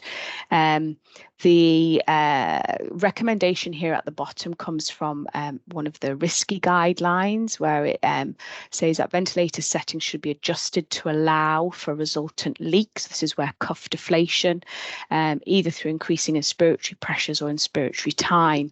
So what I've tried to do on this slide is take the weaning approach that we use in spinal cord injury, think about where does speech therapy come in, and think about, okay, where does my knowledge of that aerodigestive tract need to fit in along this approach. So we need to optimize ventilation across the board. There's no point taking someone off a ventilator and giving them some time to breathe if we've not cleared their chest and we're underventilating them. And often we want to then achieve cuff deflation whilst they're on the ventilator. And this can help start what we term a laryngeal wean. So the cuff is dropped, they're on the ventilator, we're starting to get airflow through the aerodigestive tract, through the larynx. This can help start to give us information. Do they sound a bit wet? What's their voice quality like?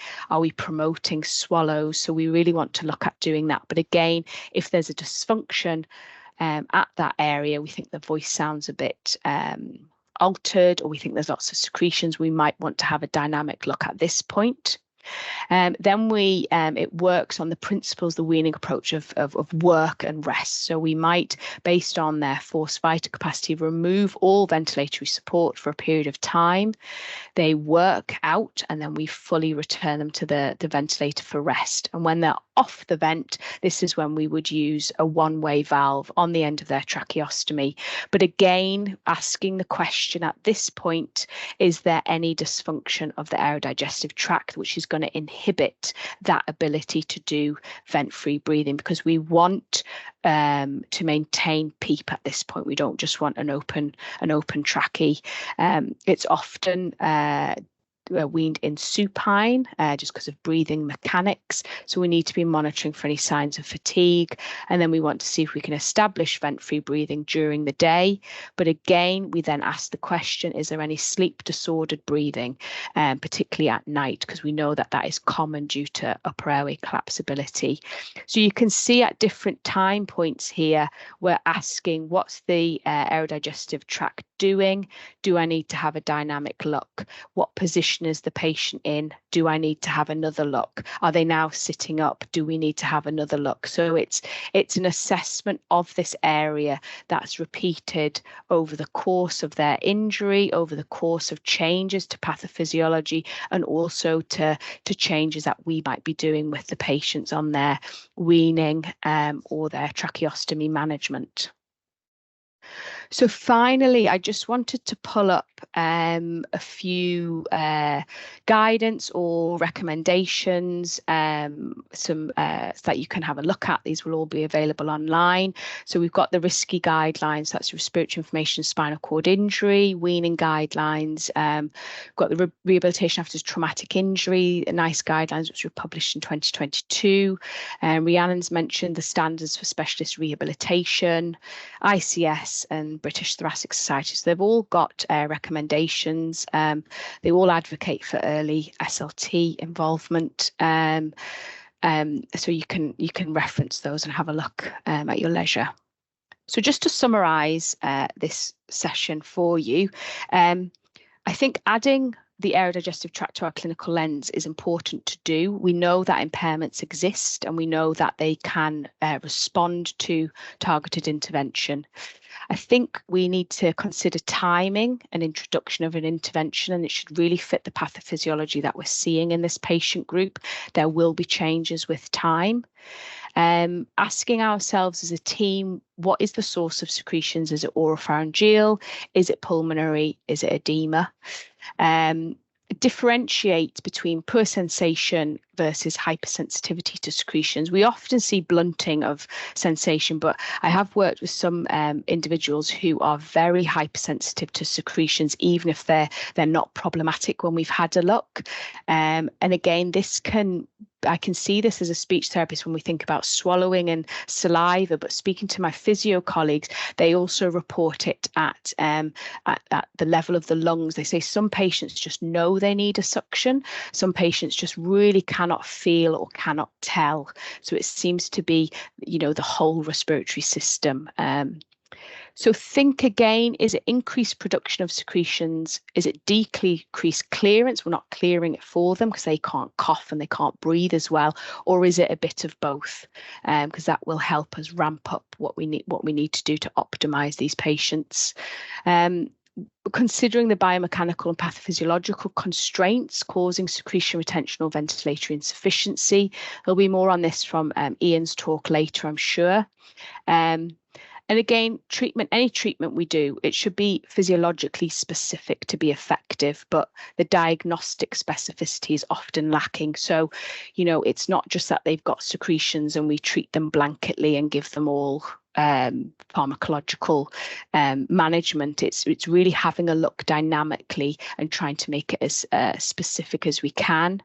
An MDT approach and consistency is really key. And early SLT involvement is supported in the guidelines and the skill sets that they can offer, not just for determining if someone's safe to swallow or aspirating or not, but really looking at that function of the upper airway. Can be really, really useful.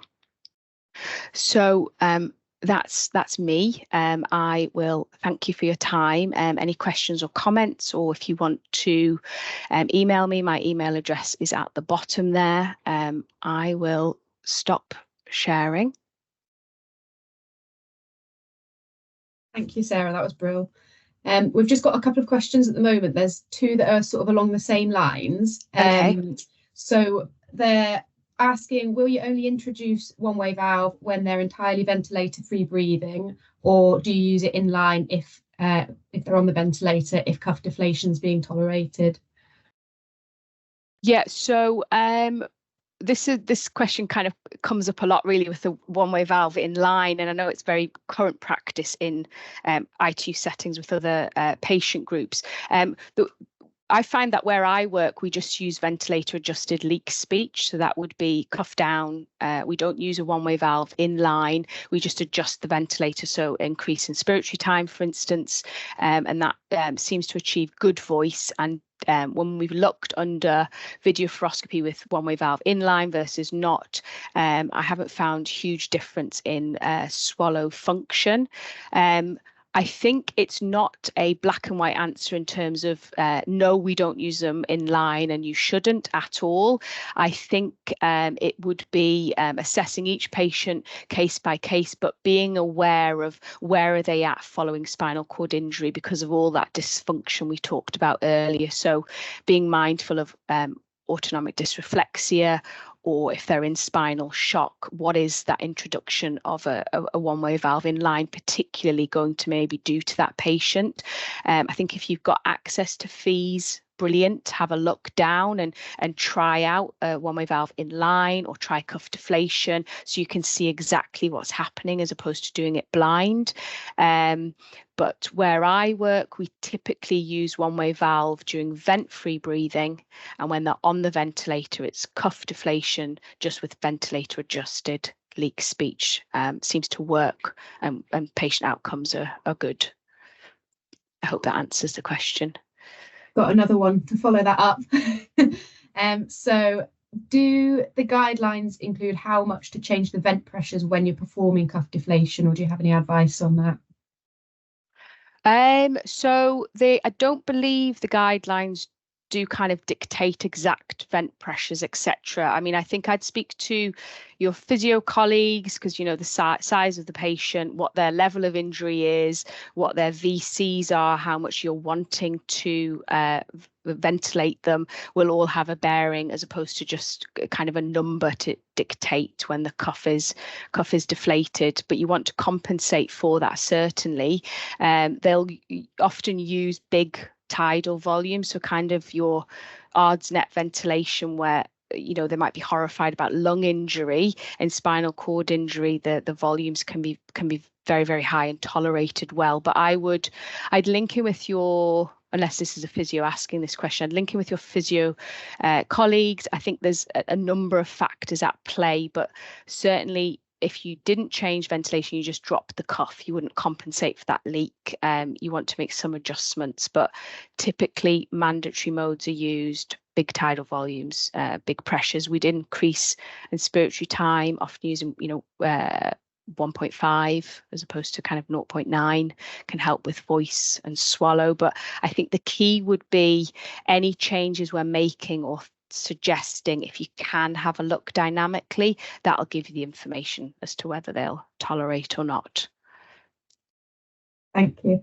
We'll do one more just before the break. If anyone's got any other questions after that, just pop them in the chat and we'll try and get them answered for you. But just one more for now. So would you introduce oral trials whilst on the vent with MAC to proactively manage the aspiration, similar to the example video with the milk during fees? Yeah, so often I would definitely assess when they're on the ventilator if cuff deflation is established and get them eating in that scenario, and maybe want to establish that before they do vent-free breathing, because it's kind of like a neuromuscular issue. The ventilator can sometimes be very helpful for swallowing. Was when they're initially starting out doing vent-free breathing, they'll likely be in supine. They'll be maybe just shifting small volumes of air, and to eat in that kind of situation would be more risky. So definitely look to start eating and drinking on the vent with cuff deflation. Make sure that they've got good chest clearance in place, and then once vent-free breathing is established, then having maybe another look at swallow function. But yeah, definitely get in there early. Lovely, thank you very much. So we've got a break for 15 minutes now, I believe. So if everyone wants to grab yourself a brew and just pop back for 2:45, where we will then have Ian kicking us off for the next half of the webinar. Thank you, see you then.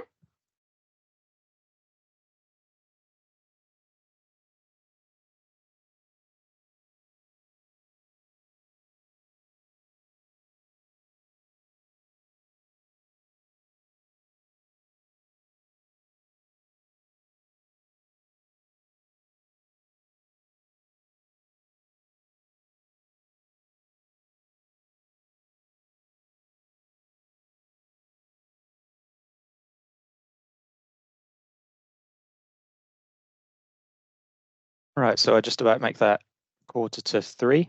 And our next talk is from Ian Benson. We're really pleased to hand over to Ian, who's going to run us through weaning from mechanical ventilation in spinal cord injury patients. So again, thanks a lot, Ian, for being here, and I shall hand over to you.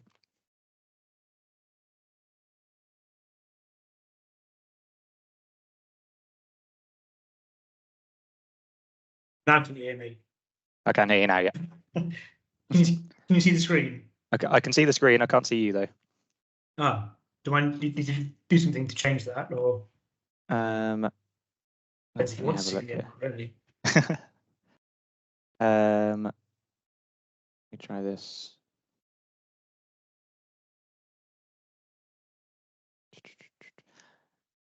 Okay. I guess if we'll do bits and pieces in the background to see if we can get your camera on screen. But otherwise, if we start from there, that'd be great. Okay, no worries. Cool. Thank you. Well, thanks very much for the invite to talk today. My name's Ian. I'm a physio from Stoke Mandeville Spinal Unit. and also the current chair of RISCI, which I'm sure the majority of you will be aware of in terms of our weaning guidelines. I've been at the unit for about 16 years, and I've been involved in weaning of about 200 patients. And weaning is by far the topic that I'm most often asked about. And it's very hard to put into just a 3/4 of an hour session, because I could talk to you about weaning for, well, all week. But I'll try and condense it as best I can. So that's not working. So I'm going to compare differences in weaning techniques seen in general ITUs and our approach with spinal cord injury, explore that in a bit more depth, as well as some longer term weaning considerations. I'm going to talk a bit about the common pitfalls encountered with weaning in tetraplegia, and also strategies to avoid the scenarios. So it links very much into Sarah's talk previously, and of course the talk subsequently as well with Jackie and after this. So that's surprising to know that life expectancy and patient-reported quality of life are considerably improved in people who successfully wean. So it's well worth doing. But also there's no direct difference in those who do wean compared to those who cannot wean, i.e. the full event dependent patients. So it depends, I think, on how you determine quality of life. So C4 is the highest injury level that you can expect to be off the ventilator. Above C2, you knock out your diaphragm, and therefore the ability to breathe spontaneously off a ventilator. And I think if you take away that C3 element of that second statistic, then the number will be a lot higher. So C4 is the highest injury level that you can expect to wean off the ventilator. And also worth noting that just over half of all tetras develop respiratory failure at some point. Now that's every tetra from C1 down to C8. So you get 1 in 2 chance of developing failure, and that's very, very high. The weaning process has to be different with spinal cord injury because you've not reversed the reason for the initial ventilation, which is normally the hallmark or starting point to start ventilation weaning. And also because of the paralysis, there's a muscle fatigue or a muscle absence for consideration, but in those muscles that are present, there's a muscle fatigue consideration also. So we use progressive, or recommend using and use progressive vent-free breathing, PVFB, with initial capitulation on the ventilator, which we'll go through a bit more detail in. So it's worth also noting that this can be full of potential pitfalls and difficulty, and we wouldn't recommend highly enough making sure that you have a referral or in touch with your local spinal injury centre in order to help troubleshoot, but also the guidelines that we produce and the information that we offer. We recognise that it's changing processes, as we'll discuss in this talk, and it's not an easy case of, well, we'll just change this setting and this setting. It's fundamentally different in terms of how you wean. So very much spinal units are your friends, and we're there to help. So get in touch. So this slide compares a general ICU guided wean compared to our spinal cord injury guided wean. Now this slide tends to instigate and trigger lots of conversation. But we'll go through it. So tidal volume wise, we look at higher tidal volumes for our tetras, so 7 up to 15 moles per kilogram as opposed to 4 to 6. Now 15 there is probably a bit of a misleading number. Historically in the literature, it talks about 15 moles per kilogram. In practice, we probably use about 12. 15 was used with dead space ventilation in a circuit, which means that, well, don't know about that, but we use about 12 mils per kilogram, but much higher than you'd expect in normal ventilation. And that's because you have of the mechanical changes that you get post-spinal cord injury. You're not only replacing tidal volume, you're compensating for loss of FRC as well. Capitulation, as Sarah would have mentioned, we do much earlier, as soon as someone's clinically stable on the ventilator. If you wait until someone is weaned from ventilation to start the capitulation, then you're delaying swallowing rehab and also the ability to speak. And someone who has a life-changing spinal cord injury, they need to be able to talk to you as their clinical team, but also to their families and friends in order to start processing what's happened to them. And it's much easier to do that with the support of the ventilator. Lineage parameters, we tend to avoid spontaneous modes or pressure support modes. with triggered inspiratory expiratory times, and also the minute volume targeted modes. We prefer control modes with nice big pressure, so to give complete rest when someone's ventilated. Because sometimes even a triggered mode can be enough to fatigue someone from ventilation. And bearing in mind that event-dependent tetra could have a VC of, well, 0 if they're C2, but you're looking perhaps at 10, 20, 30, 50 mils to start with. Weaning method, tetra won't respond to a gradual reduction in parameters over time. And therefore, we want to use interval training for the diaphragm using a PVFB. Because ultimately, the underlying defect that we see in our patients is mechanical insufficiency. So we're not talking about diseased lung and lung pathology, as you'd see in every other patient in ITU. They are fundamental mechanical issues. So our patients tend to have normal lung tissue, but abnormal lung mechanics, whereas generally speaking, ITU, you're used to dealing with people with normal lung mechanics, but altered lung tissue. Evidence base is variable in both, if you look at it in detail, but severely lacking in the spinal cord injury recommendation, which is always difficult to talk through. Clearance tends to be much more prophylactic with our patients. So in ITU, you might be looking at reactive interventions and encouraging someone to use the function that they have, whereas in spinal cord injury, you always need prophylactic, mechanically augmented clearance. And in terms of how we evaluate wean, so we aim for normal CO2 and use mechanical outcome measures such as vital capacity and chest X-ray, as opposed to just oxygen sats and a degree of permissive hypercapnia. So how do we know who's going to wean from ventilation? So this study looked at basically how an needle EMG is the best and gold standard for predicting successful weaning. But how easy is that to do? Not very at all. But this is very useful, and it's widely regarded as spirometry is widely regarded, as being as good as a needle EMG for predicting weaning success. So in this study, and what we go on is very much having a VC more than 800 mils, or the equivalent of 17 mils per kilogram. As I said before, that the highest of injury we can expect to wean from ventilation is a C4A, but that's not to say that C5s and C6s aren't also long-term ventilated, but in terms of the textbook case, C4A. Now, there is some variability with diaphragm innovation. It's not quite as simple as C3 has 1/3, C4 2/3. You do have degrees of variability. The videoscopy doesn't necessarily take into consideration any weakness in the diaphragm, and the pharyngeal nerve studies looks more at conductivity of the nerve in terms of predicting for the potential for pharyngeal nerve pacing. Okay, so when to start weaning? You want to start with someone weaning when they're stable, when you get someone as good as possible before you start the weaning from ventilation. Quite often one of the pitfalls, which we'll discuss later on in the talk, is starting the weaning too early in a bid to try and avoid ventilator-associated pneumonias or to prevent any deconditioning that you might have from prolonged periods of ventilation. But actually, if you think about what I've said so far, is, well, our patients already have that massive loss of muscular function. Therefore, that deterioration has already happened.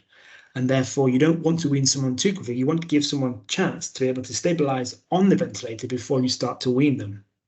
So you want to make sure that someone's stable hemodynamically. Chest X-ray is clear. So I've underlined that and put it in bold because a tetra does not wean well with ongoing areas of collapse and consolidation. If it's collapsed on the ventilator, it's going to be collapsed off the ventilator.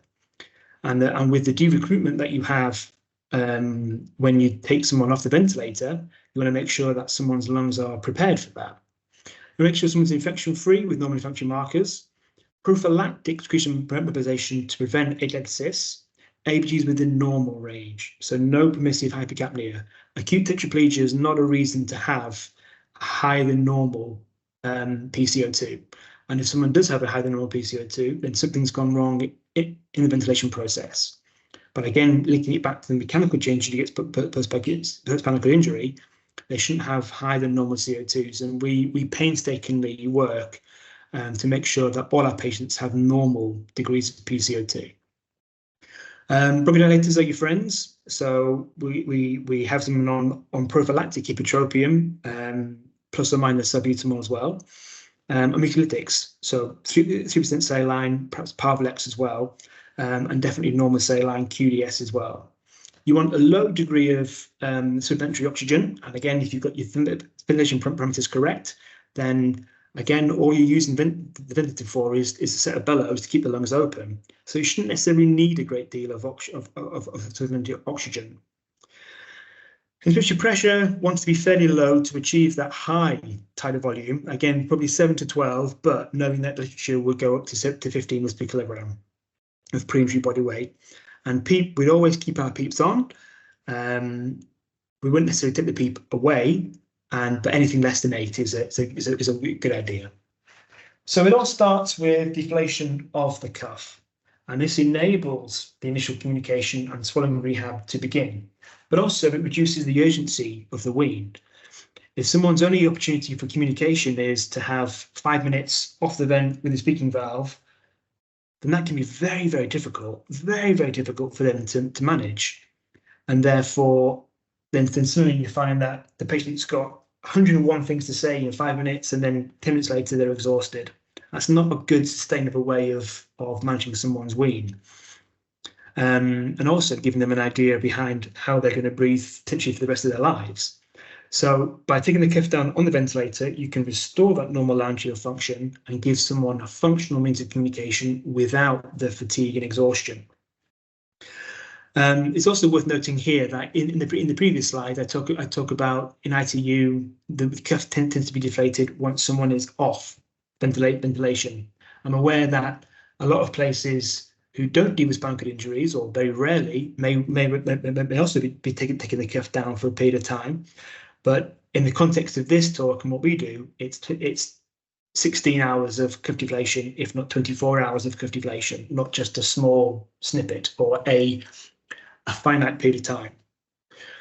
Leak compensation and monitoring is important. So we always increase the inspiratory pressure of our ventilator modes when we take the cuffs down.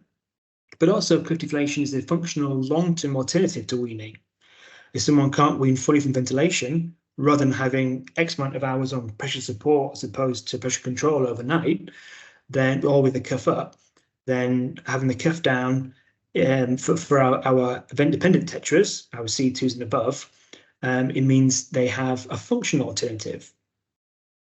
Cuff up off the ventilator is, or can be, a real nightmare. Again, thinking back to what Sarah was saying about the laryngeal rehab, when the cuff is deflated, then the ventilator will be very much your friend. And the ventilator can be used to, in effect, hair dry the secretions out of your airway into your mouth. But also it gives your whole pharynx and it enables better degrees of high laryngeal excursion, and it can support your swallow. The real problems are when you have people who are off the ventilator with the cuffs up, but you can't get the cuffs down, because if you take the cuffs down, they either fatigue and aspirate, or their swallowing function doesn't seem to be getting any better. And those patients that we get to us through the outreach list, then 9 times out of 10 we have to go back and reventilate and start again. So that's really something to be aware of and something to try and avoid, if at all, well, as able. So success of cuff deflation may depend on the ventilator used. So here we talk a lot about turning various alarms off, how to compensate for leak, how appropriate or how well the ventilators that you might be using in ITU compensate for leak, and are they able to have dual modes where you can set one mode or one profile for the cuff up, one profile for the cuff down, for example. And sometimes you can trick it by using NIV modes on ITU ventilators, but this is really where linking in with the Spinal Injury Centre is imperative, because they can help you go through how to do that, but also reassure you and your teams that turning alarms off is okay in the context of what you're trying to do. We also use inline speaking valves when the cuff is deflated, again for a long period of time. And that's very much something we do even before we consider taking someone off the ventilator and ventral breathing. Again, with the idea of we want to have that normal laryngeal function restored. So we do this initially as soon as someone's stable and ready, and it can vary how much we start it off with. So it's not always an easy thing to do, and people may find it uncomfortable. People may cough, may have a mouthful of secretions, may have lots of secretions in their airway, and they may really have a strong aversion to it. But the advice here is always to endure that and keep going, because it does improve if you're doing it in the right way. And the difficulty is with this type of weaning and this type of patients is unless you see a lot of them, what's normal for this group. So again, that's why speaking to a spinal injury centre is so important. So we look at getting the cuff down for at least 16 hours through the daytime before you start to take someone off and do some ventral breathing. But here we prefer to do 24 hours and then put a cuffless tracheostomy in before we start any PVFB. So after that initial time period, it may be 5-10 minutes to start with, then the progression will depend upon the tolerance, the reason for initial ventilation, and the aspiration risk, of course. So the reason for ventilation is important because if we have someone who's been ventilated in their first episode of spinal injury management and their chest is clear, then probably yes, we'll take the cuff down and probably keep it down as soon as the cuff is being put down initially. But someone who perhaps has been ventilated after being injured for 20 years and come in with a rip-roaring chest infection and recurrent collapse in their left base, or perhaps a new injury who has had recurrent problems with an area of collapse in the left base, for example, then we might go a bit more steady with their deflation plan. Again, thinking of it in terms of the de-recruitment in the vent circuit that you have by taking the cuff down, it's a useful partial de-recruitment in terms of aiming or looking ahead to PVFB. But you want to make sure that by taking the cuff down, you don't lose anything. You don't lose ground in terms of expansion because it's so important. It becomes so difficult to get back once you lose it. So of course, speech language involvement with our speech and language colleagues is crucial in this as well. So once we get someone's cuff down 16 hours or 24 hours, then we begin to think about progressive vent-free breathing. Now these are the guides we use here. So if it's very much based upon vital capacity, we have to put that into context and have it at the correct starting point. So when I have a VC less than 250 mils, we're looking at 5 minutes to start with. Less than half a litre, 10 minutes. Less than 250 mils, 15 minutes. VC of a litre or above, we're looking at 30 minutes. Now that's a very rough guide there, because again, it depends very much on what's in the previous slide about tolerance, reason for initial ventilation, and to an extent, aspiration risk as well. But the idea would be that we've passed that before we start working on the PVFB, but not always. So it can be very patient specific. And if in doubt, start smaller, start 5-10 minutes. Because it has to be sustainable, and you want to always make sure that the weaning is easy.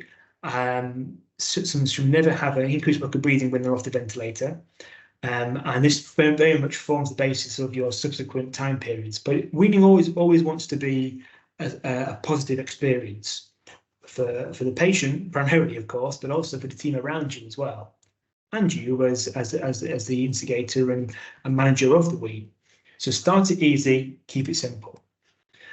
The high injuries also have a consideration here. So if depending on what their VC is, we might still do some work off the ventilator. So let's say they have a VC much smaller than 250 mils, and then there might be a C3 or a C2 even higher.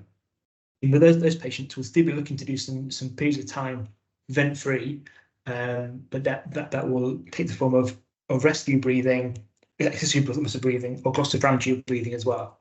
And that's not something that we necessarily would recommend starting while someone's waiting to come to a spinal unit, because it's very, very niche. But just to know that you can prepare the patient for that, but also that's one of the other benefits or other reasons why having someone as good as possible in the pre-wean optimization is so important, because it allows it to happen.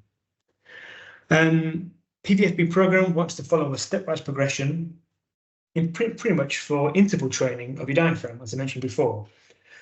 So we make our progressions every 48 hours here in the spinal unit. But if you look at the risk guidelines, the risk guidelines were developed for use in general ITUs, and the progressions there may be a bit quicker. But it's worth thinking about the reason why we use every 48-hour intervals. We do that because for two reasons. One, to give someone another bite of the cherry if they don't do so well, but also to give someone, to make sure that we consolidate each part of the wean before we progress further. So if someone's struggling with the wean that you're constructing with the spinal unit and with the respiratory guidelines, consider moving much slower and giving someone a second day before you make the progression. Because again, if you think about the context again of the patient, the mechanical insufficiency, and what you're trying to do with the vent-free breathing, you're in effect doing a hard reset of their whole bridge system and the muscular power, the muscular pump needed to drive that ventilation. And therefore, you have to train it in an endurance type method. So begin in the head flat position, again, to make sure that your diaphragm is lined up nicely. So I'm not sure if you've gone through it already today, but sitting in tetra in bed is one of the worst positions you can have tetra in for increasing working breathing.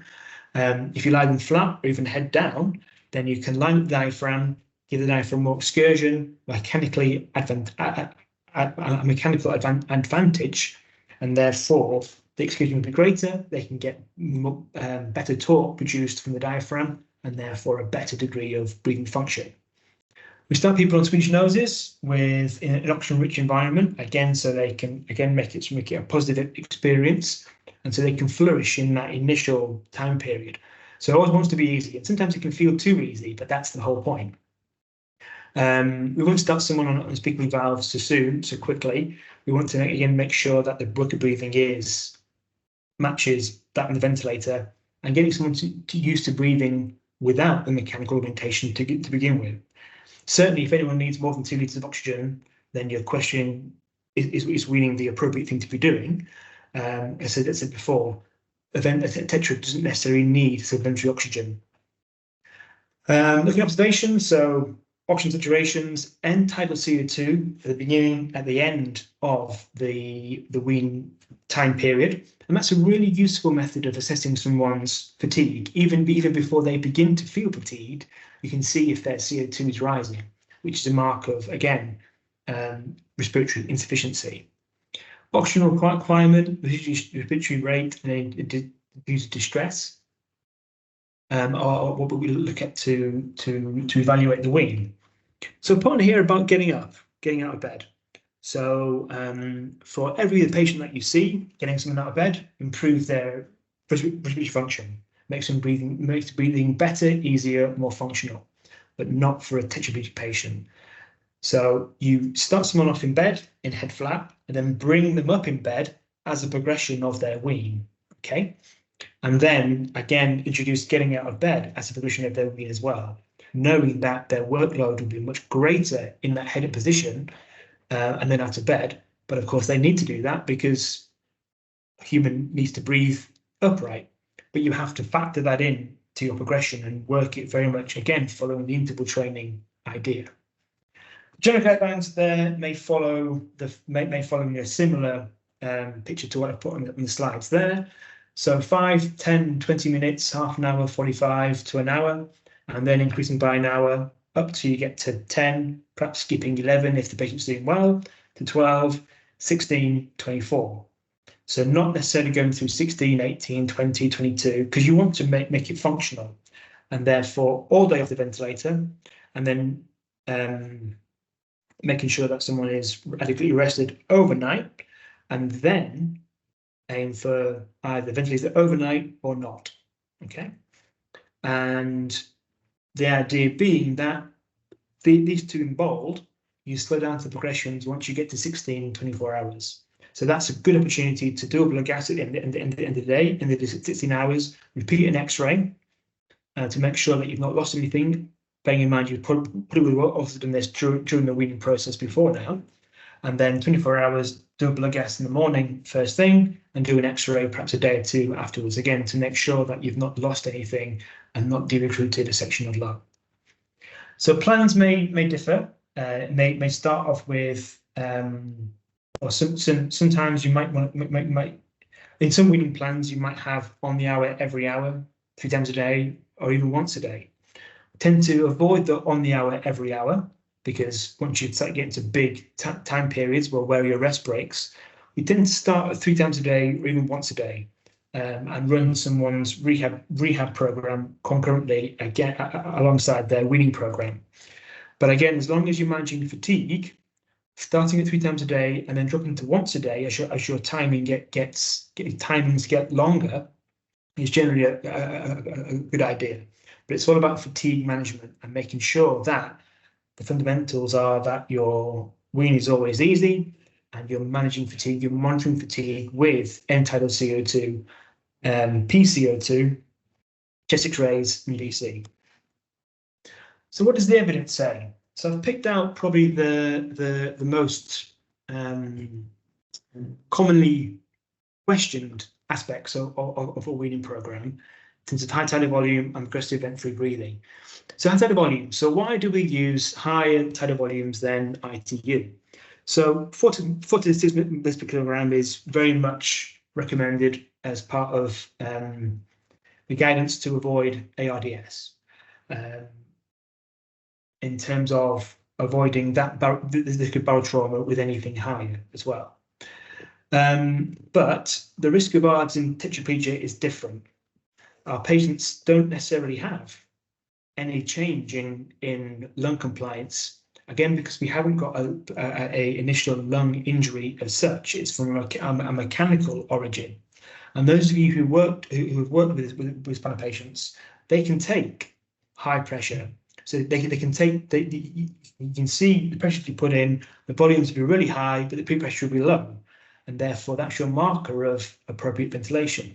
So again, aim for normal CO2. So you'd always use the lowest tidal volume required to maintain a normal CO2 and nice expansion. But in a tetra, you're probably looking at 7 to 12, 15 mils per kilogram. So lung compliance doesn't change after spinal injury. If anything, in the hyperacute phase during spinal shock, it can increase, which means that you're breathing on a floppy rib cage with floppy ribs, which further increases your work of breathing. So the risk of hyperventilation is different, but also you could argue that if you use lung protection strategies to ventilate someone with spinal cord injury, then that relative hypoventilation may well lead you to underventilation and lead to areas of collapse, consolidation, which can be difficult to laterally resolve. So we know that high tidal volumes from the evidence can reduce and resolve areas of atelectasis, can reduce wind duration, augment speech, and combat feelings of breathlessness as well. Progressive event-free breathing, there's actually only one single comparison study from 1994 that compares progressive event-free breathing alongside an alternative weaning method. In this instance, it was SIMV. So of course, it said it was much better than SIMV, otherwise I wouldn't be mentioning it. But there is a dearth of evidence to directly back up the progressive event-free breathing in comparison to any other method.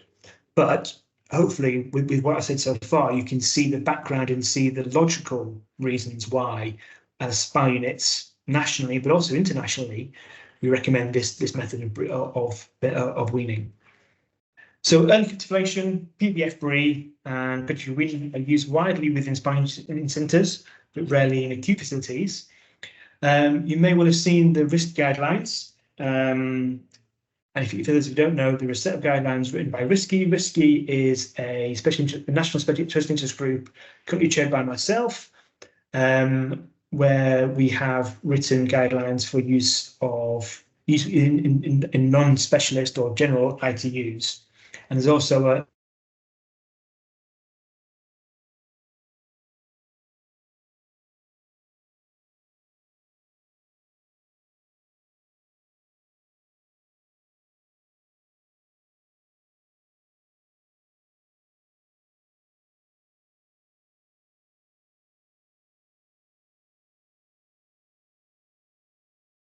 Sorry about this, everyone. I think we're just going to try and see if we can get Ian back. I can see that he's moving his slides. Yeah. Oh, there we go. We're back now. Am I back? Yeah, we got you back now. Oh, okay, great. So looking at that slide, so on the left-hand side, there's the risk guidelines, and the other one is a shameless plug for my own work. And there's a paper that was published earlier in this year, looking at the management of spinal injury, including ventilation and weaning in the non-specialist in ITU. So that's worth a look as well. So onto pause weaning. If the patient is distressed, then it's a good idea to pause weaning, reevaluate where you are, because work of breathing should never be high. During periods of illness or sepsis, then you want to almost use these as opportunities to see how well the patient can manage with their current time period of vent-free breathing. So don't always go right back to the start and start again, but don't try and push through it. Pause and use it as an opportunity, as I said, to evaluate the success or sustainability of the time period you're currently at.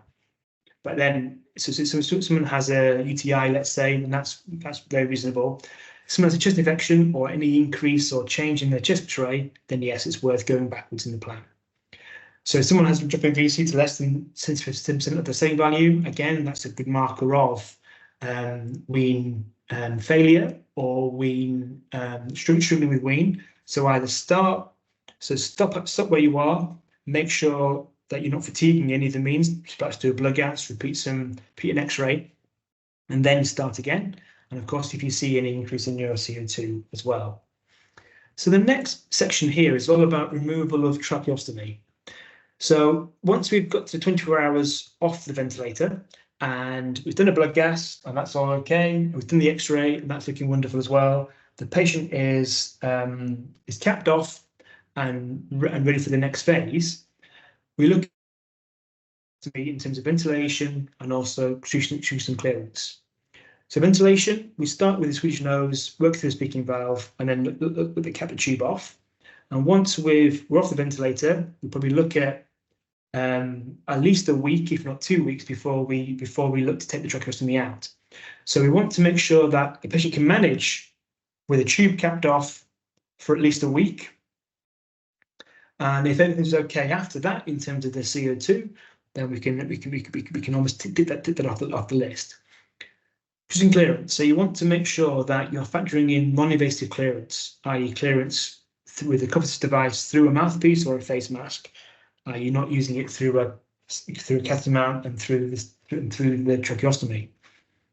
So you want to look at clearing someone with those non-invasive techniques, but avoid not suctioning at all. And that's a common pitfall that people get into. So it's a case that you may have discussion with other patients said, well, we'll try and avoid suction and see if they can manage it without suction for a week. But actually, what's more effective or more useful, more functional definitely, is to clear someone's chest with non-invasive strategies. And then once you think someone's clear, then do a suction at the end for 2 reasons. Number one, to clear what's there, what might be left residually, but also to evaluate how effective you are being with that non-invasive chest clearance. And that very much gives you the green light once that suction runs clear consistently to take the tube out and actually knowing that the patient can manage clearance without the need for suction. So it's always a logical NDT decision, and it depends on clearance, ventilation requirement, but also other factors in terms of do they have surgery coming up in the next 3 weeks for a colostomy, let's say, or what happens when they are very, very unwell. Every time they were unwell, had an infection when they were weaning, that to go right back to the start and start again. So you've got to think about some of the longer term factors of the patient in terms of, is that the appropriate goal for the patient to have? So it begs the question of, we could wean further, but should we? And this is very much a discussion of how far should we wean with the patient. So careful consideration is needed here. And it's much more than just a good VC and having a cough-assist device. We know that rehab priorities and perspectives change with people with evolving spinal cord injuries, and what's important to them immediately post-injury compared to on discharge, compared to 5 years down the line, they change. And whereas someone's priority in ITU may be to get off the ventilator and actually take the tube out, if they've seen over the rehab phase and over a period of time that actually every time they become unwell, they really struggle, and the ventilation and the tracheostomy helps them get over an infection much quicker, then that could be a positive thing. And in the same way, if their chest clearance without a suction, without tracheostomy, takes 2 hours twice a day, and it's exhausting, and they can't do anything else through the daytime because they're so exhausted, then actually, by having a tracheostomy remain in to rest overnight, if their ventilation, may well be a much better option for that patient. So I could probably talk about this for the next 3 hours, but it's just to sow the seed of 24-hour ventilation, weaning, and tracheostomy removal isn't always the correct goal. I'm going to skip ahead down to this in terms of whether or not it's a positive or negative, to risk of infection versus management of infection.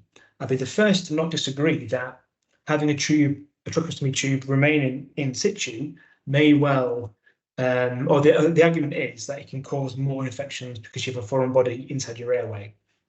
But I'd argue that it's not so much the cause of the infection, it's more how you manage the infection.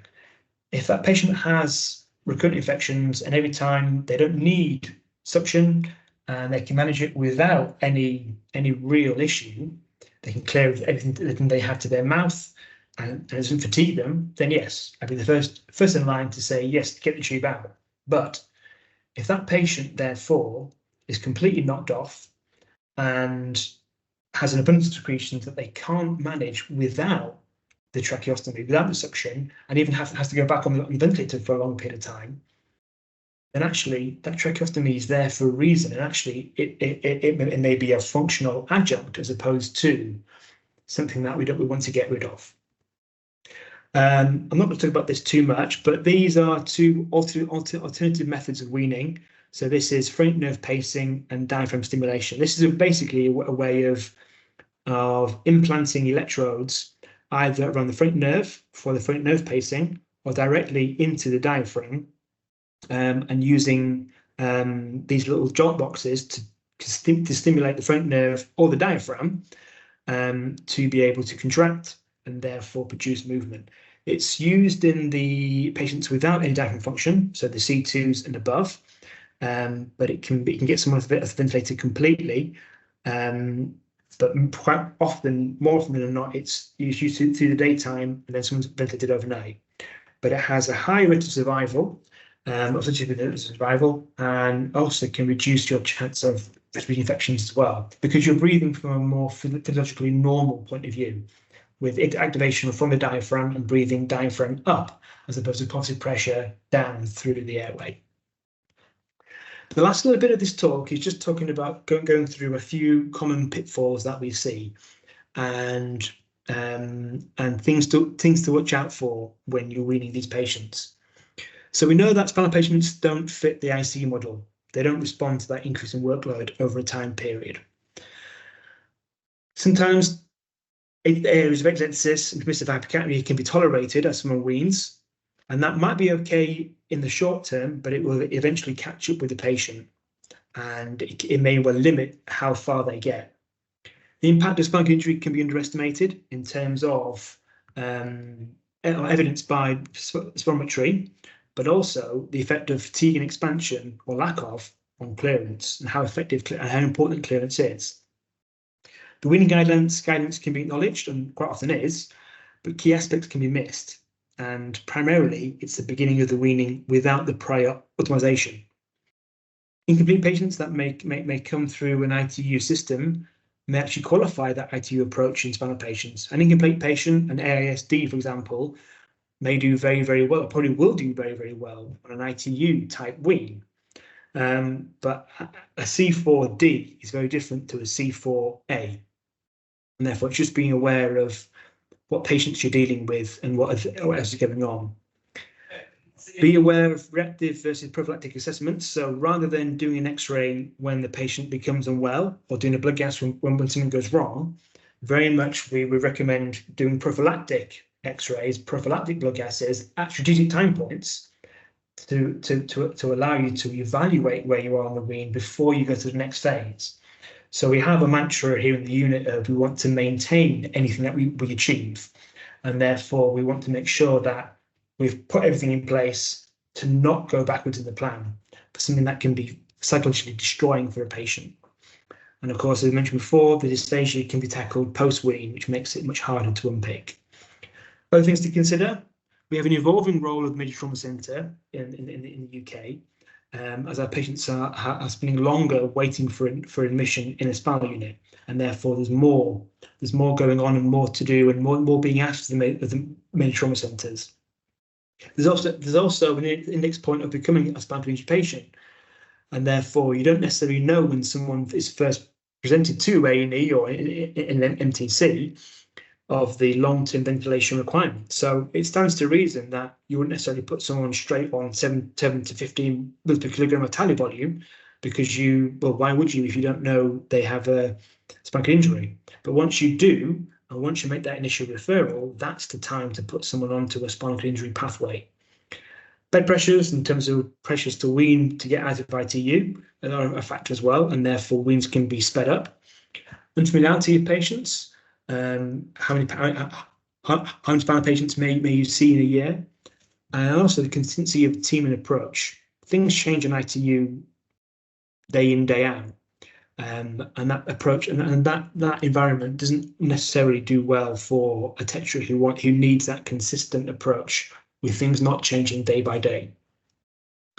I'm aware that I'm running out of time here, so I'm going to run through these very quickly. So ways to overcome: ventilation modes, control modes, high tally volume. Consistency is key. Strategic preemptive investigations, clear lung fluid before the wean starts, cuff down the vent ASAP, wait for ventilation to clear before weaning. If function demand increases, don't treat with more oxygen. Treat it with positive pressure and clearance, because 9 times out of 10 of those patients, it's going to be secretions that are an issue. Fatigue management is key. Avoid cuff up off the ventilator and use suction prophylactically and also as a functional outcome measure. So optimize in the early phase before starting any wean. Remember to put mechanical changes. Cuff deflation is key. PVSB is wonderful. Consider healthy factors with long-term wean. We need spinal injury is not quick, and don't try and rush it. It won't work. Tracheostomy ventilation, not necessarily negatives in the same context as the patients. Fundamental differences exist between ITU and spinal injury wean strategies. Now the evidence base is lacking, but you need to know where you're looking for and what you're looking for. But there's papers that do exist that support and negate factors, and the evidence is out there. Optimal time point, in my opinion, is the index point of spinal injury. Further evidence base is needed, and as I've probably said a few times, early referral and regular contact with a unit is crucial. And also asks the question of, well, what is successful weaning? Is it getting someone off the ventilator as fast as possible and wean as quick as possible in the shortest period of time? Or is it providing a method of appropriate ventilation and chest management in order to facilitate and enable someone over a longer period of time? And I think it's the latter. So thanks very much. If I've got time for any questions, I'd like to take any questions. If not, then I'm aware that it's 3:30. Thank you. Well, thanks very much for that, Ian. It was really insightful to listen to. Just being conscious of time, what I might ask you to do, if you don't mind, is to have a little look through the questions in the chat box and the Q&A for us. Okay, there you are. Hello. And that might be why you couldn't see me because I have my camera off. I do apologise. That's okay. And what we'll do is, if you wouldn't mind answering a few of those questions in the chat for us whilst we carry on with the next topic, we can always bring some of those back up at the end of the day if we've got some multiple questions and stuff to go there. If that's okay. It's fine. Cool.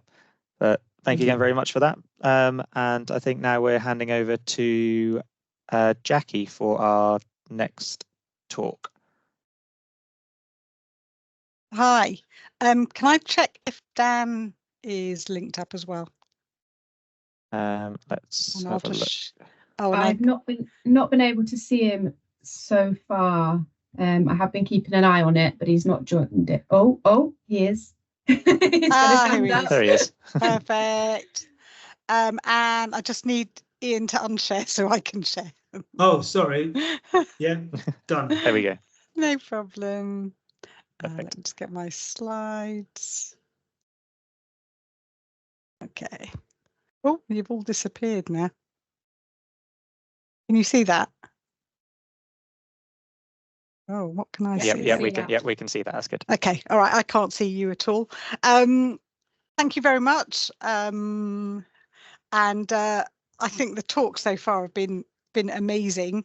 And I'm grateful there's been so much clinical information, because I probably am not going to share any clinical information. This is almost I suppose a philosophical view of what happens post-discharge for people with spinal cord injury and a tracheostomy. And I'm also very, very kindly linked up with a colleague, Daniel Seedhouse, who is going to share his own personal experiences. So hold on, let me see if I can move the slide. There we go. So I'm going to talk for about 20 minutes or so, just to cover what I see as the problem, some of the evidence for long-term outcomes, national guidance, and some of that has been shared already today, options to support rehab, and then I'm going to hand over to Dan, who's going to do his bit as well. I haven't yet introduced myself, but really in terms of my career history, I trained as a speech and language therapist, and about 10 years into my career, I started work at the Royal National Orthopaedic Hospital, which houses Stanmore's Spinal Injury Centre. And it was there really that I was exposed as a speech and language therapist to the whole world of spinal cord injury. And there's very, very little written or known at that time. And so that piqued my curiosity. And I started, I undertook a clinical research master's, and I thought, well, that'll be it. But of course, that just led to more and more questions, and then undertook a PhD, which was focused on dysphagia in acute cervical spinal cord injury. Following that, I moved to St George's academically and clinically, and then have gone back briefly for a short stint as part of the London Spinal Cord Injury Network education lead, which was really exciting, and we've created resources as part of that. And I left that role last year to focus on building my research in spinal cord injury, which is what I'm doing now. For those of you who know me, you may be aware that I've presented and published predominantly on the acute experiences of people with spinal cord injury, and a little bit around the COVID caseload as well. I was heavily involved in that. So you can see some posters alongside my colleague Sarah. We work closely together at Stanmore. And again, these are some of my publications from my PhD and some ongoing work. I'm particularly interested in the variations to practice between specialised and non-specialised units, and we've mentioned some of those today, and how the pathway has really changed, particularly over the last 20 years, with a focus more of acute care happening in either a major trauma centre or it could be a DGH. But I think what we do early days influences what happens later. And there is evidence, I've got references at the end, to show that there is nationally and globally an increased rate of cervical level injuries. But of course, with our advanced trauma care, we're also getting improved survival, which is great news. There is a greater need for long-term tracheostomy plus support with ventilators. So we have a lot more patients who are, let's say, surviving the early trauma and survival through good ICU and early rehab straight into the community. There's also an increased use of non-invasive respiratory support. And again, the changes in devices that I've seen over the last 20 to 30 years has been really impressive. So these devices are now portable and far more acceptable and readily used in the community environment. There are a few studies that report on the cost burden, and obviously this is an American study. There isn't huge amounts in the UK, but they estimate that in the first year it costs just over $1 million for an Asia A, B, C injury of C1 to C4 level, and then they say for each ensuing year it's around $250,000, and that excluded the event-dependent patients. So there's a high level of cost for making sure maintaining patients with high level injuries. And we are aware also that there is often a readmission, particularly for respiratory complications, but other complications as well. So I think when we are working in healthcare, it adds almost a little bit of pressure if we think about the costs of what we do early days and how we can change things at discharge, so going from hospital to home. Focusing really specifically on the impact of tracheostomies and the associated difficulties, and we've heard a lot from other clinicians today, which is great. But essentially, we do see patients long-term with infections of their stoma, tracheostomy stoma. You have bouts of aspiration pneumonia. Sometimes it can be related to oral intake, and sometimes it's from the poor secretion clearance. For those who have variable levels of oral intake and don't have additional nutritional support, we do see malnutrition, and of course we know with the higher injuries we get a loss of muscle mass as well, and so their bodies are changing, the composition of their bodies are changing as well, and so getting good nutrition is important, and sadly this can result in mortality as well. On a personal level, obviously if people are unable to communicate verbally, there's that loss of speech. Quite often with ventilated patients, they can also have a loss of taste, and alongside that, the loss of food pleasure that we all have. And this also results in social isolation. If you imagine that food and drink is an essential part of getting together with other people, celebrating life events, birthdays, Christmas, and other events, then if you aren't engaged in that, then often you won't be part of those links with other members of your community. There are, of course, alternative options, and as you all know, tube feeding, nasogastric tube in the early days, and longer-term gastrostomy tubes are available. Obviously, that delivers nutrition, not pleasure necessarily.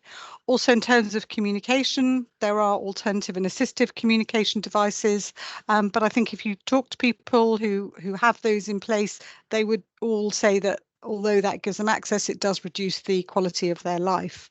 And of course, overarching all of this is the inherent burden to caregivers to ensure that they are trying to maintain some level of normality and enjoyment and pleasure in life.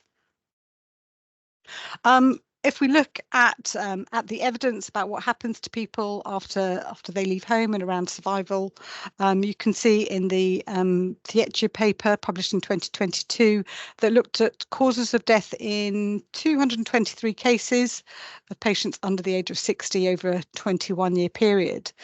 And they found that pneumonia is a leading cause of death in cervical level injuries. And you'll see column 1 is C1 to C4 injuries, and column 2 is C5 to C8. So you can see C1 to C4 is around 50%. So that's very high.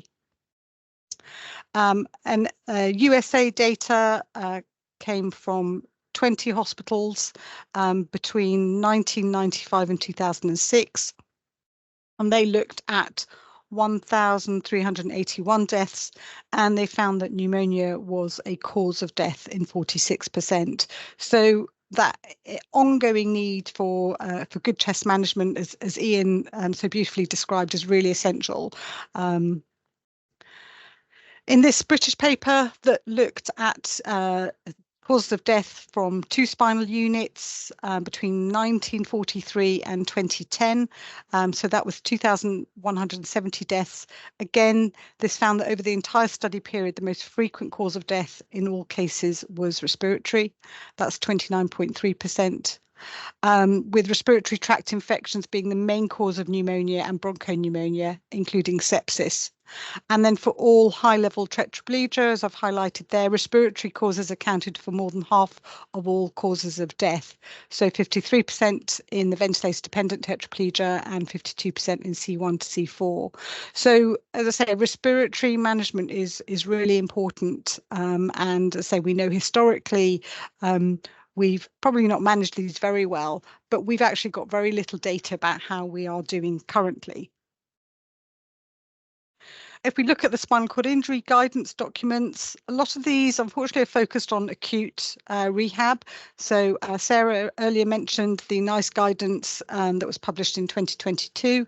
And I celebrate the opportunity to really put spinal cord injury patients within this guidance. So it does flag that people with spinal cord injury can have problems with speech and swallowing, and that people should remain nil by mouth until they've been assessed.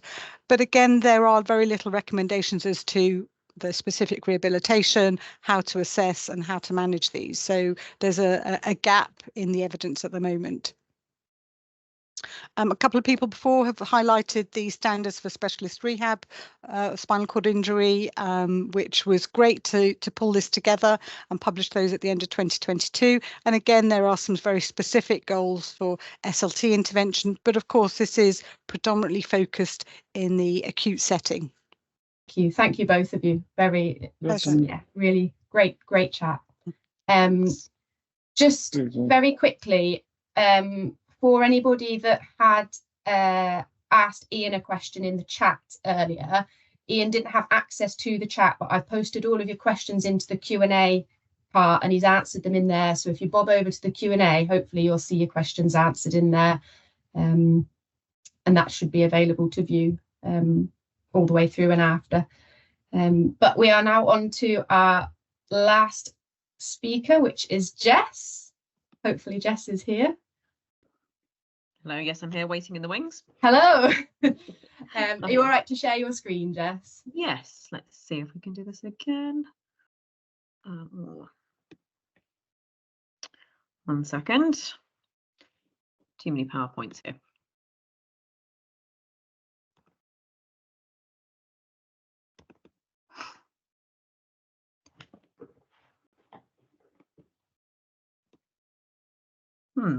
Is that loading up? I can see something on my screen. Oh, something's happening. Oh, that looks a bit more hopeful. Yeah, I can see that. There we go. Perfect. Right, I will mute myself and leave it all to you. Okay, thank you very much. Hello, everyone. Lots of people here. Good to see. My name is Jess, and I am the principal clinical psychologist for patients who have mostly patients with kind of acute first few months of spinal cord injury across the east of England. So in the east of England, we have 3 spinal hubs in Addenbrooke's, Ipswich and Norfolk and Norwich hospitals, and they are the 3 that I cover.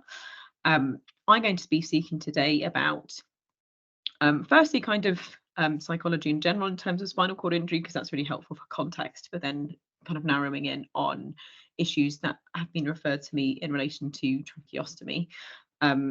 So I'm going to start off with some kind of basic background food for thought, and then go into some case studies of the kind of psychology referrals I get.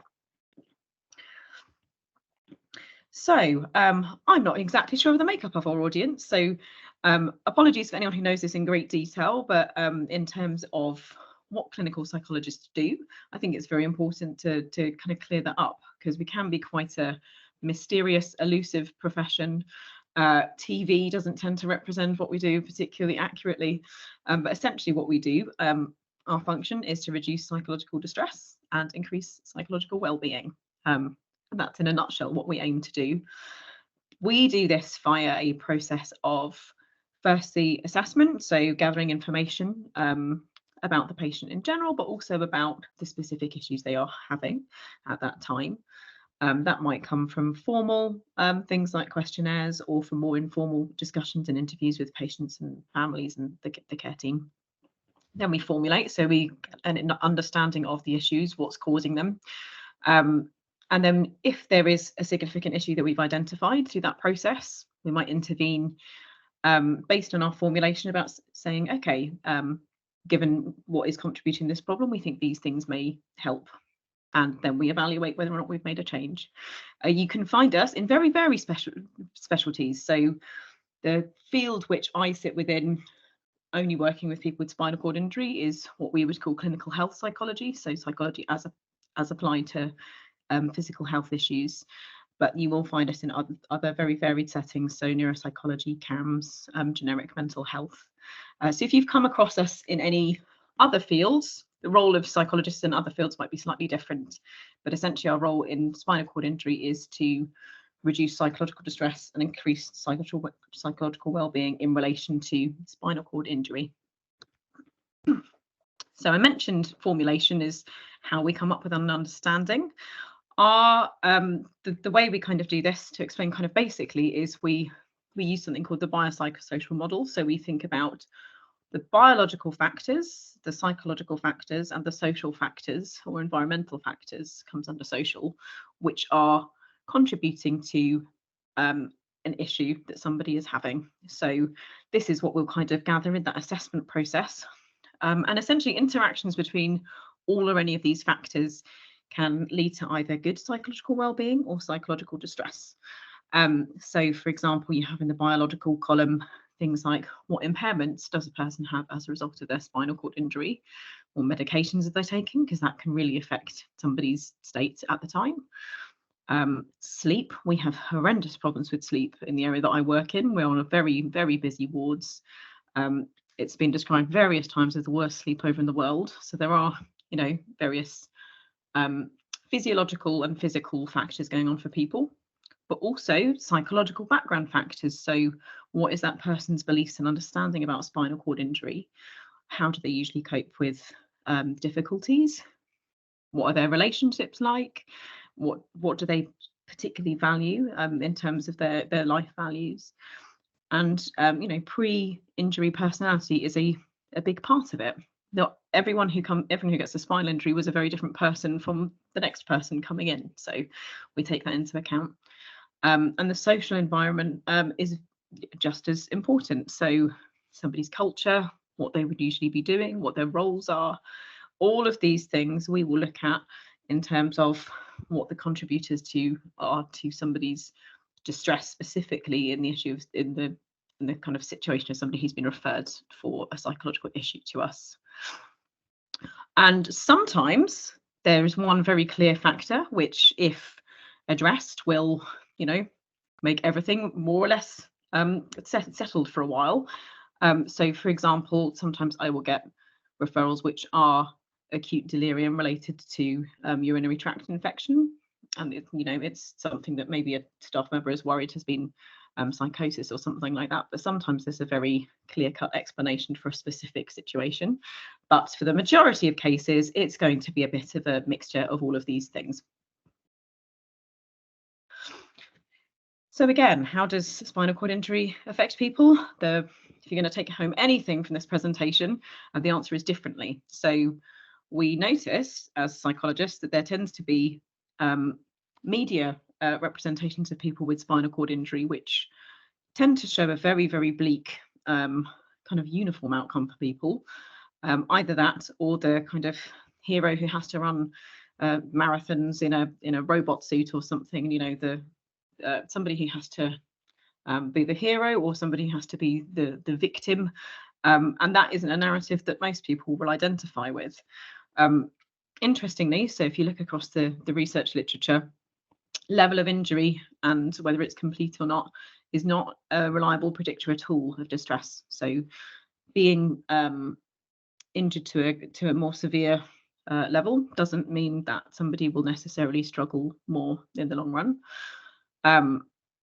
And people do tend to underestimate the perceived quality of life they think somebody with spinal cord injury might have, which can be a little bit of a self-fulfilling prophecy. If everyone around you is assuming that, you know, you're miserable and you're not going to enjoy your life, that can unfortunately contribute.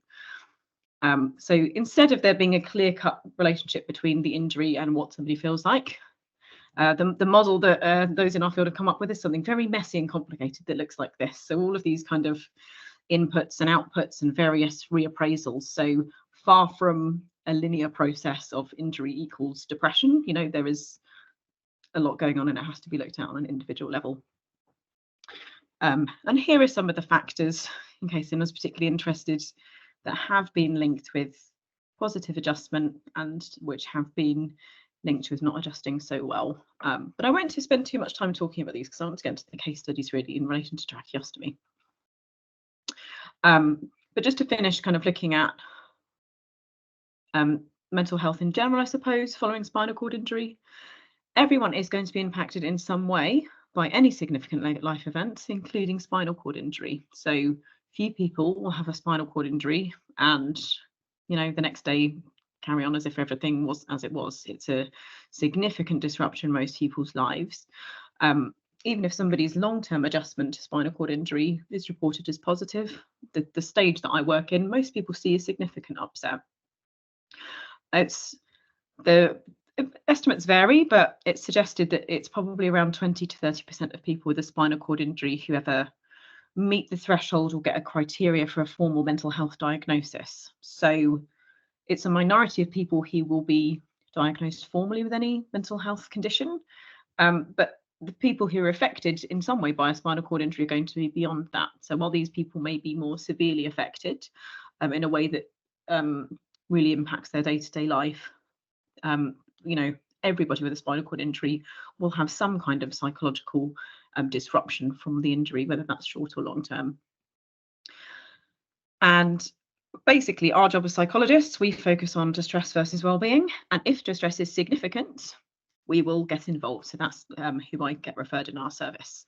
So rather than thinking in terms of people have mental health issues or they don't, we as psychologists think on a spectrum. So you might have, although I suppose it's a fantastical thing, people who are constantly having positive well-being all of the time at most situations.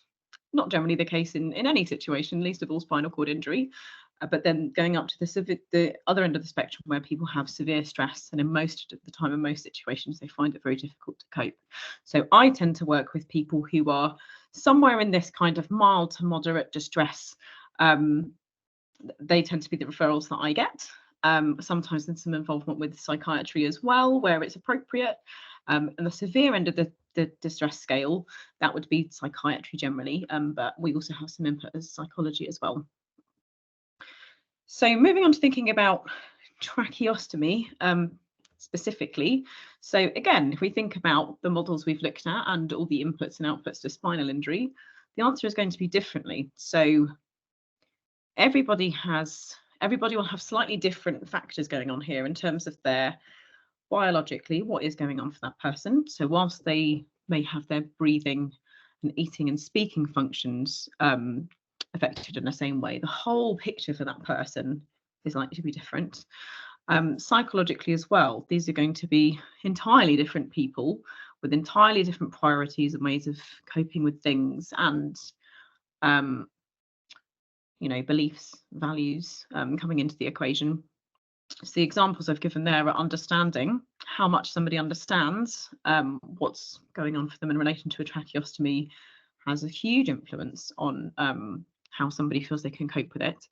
But also I've seen a lot of the impact that having a tracheostomy has on coping. So whereas somebody with a spinal cord injury who hasn't required a tracheostomy and who is able to speak entirely normal in the early stages, entirely normally in the early stages we see people in, they can information seek by asking questions, by discussing with the team.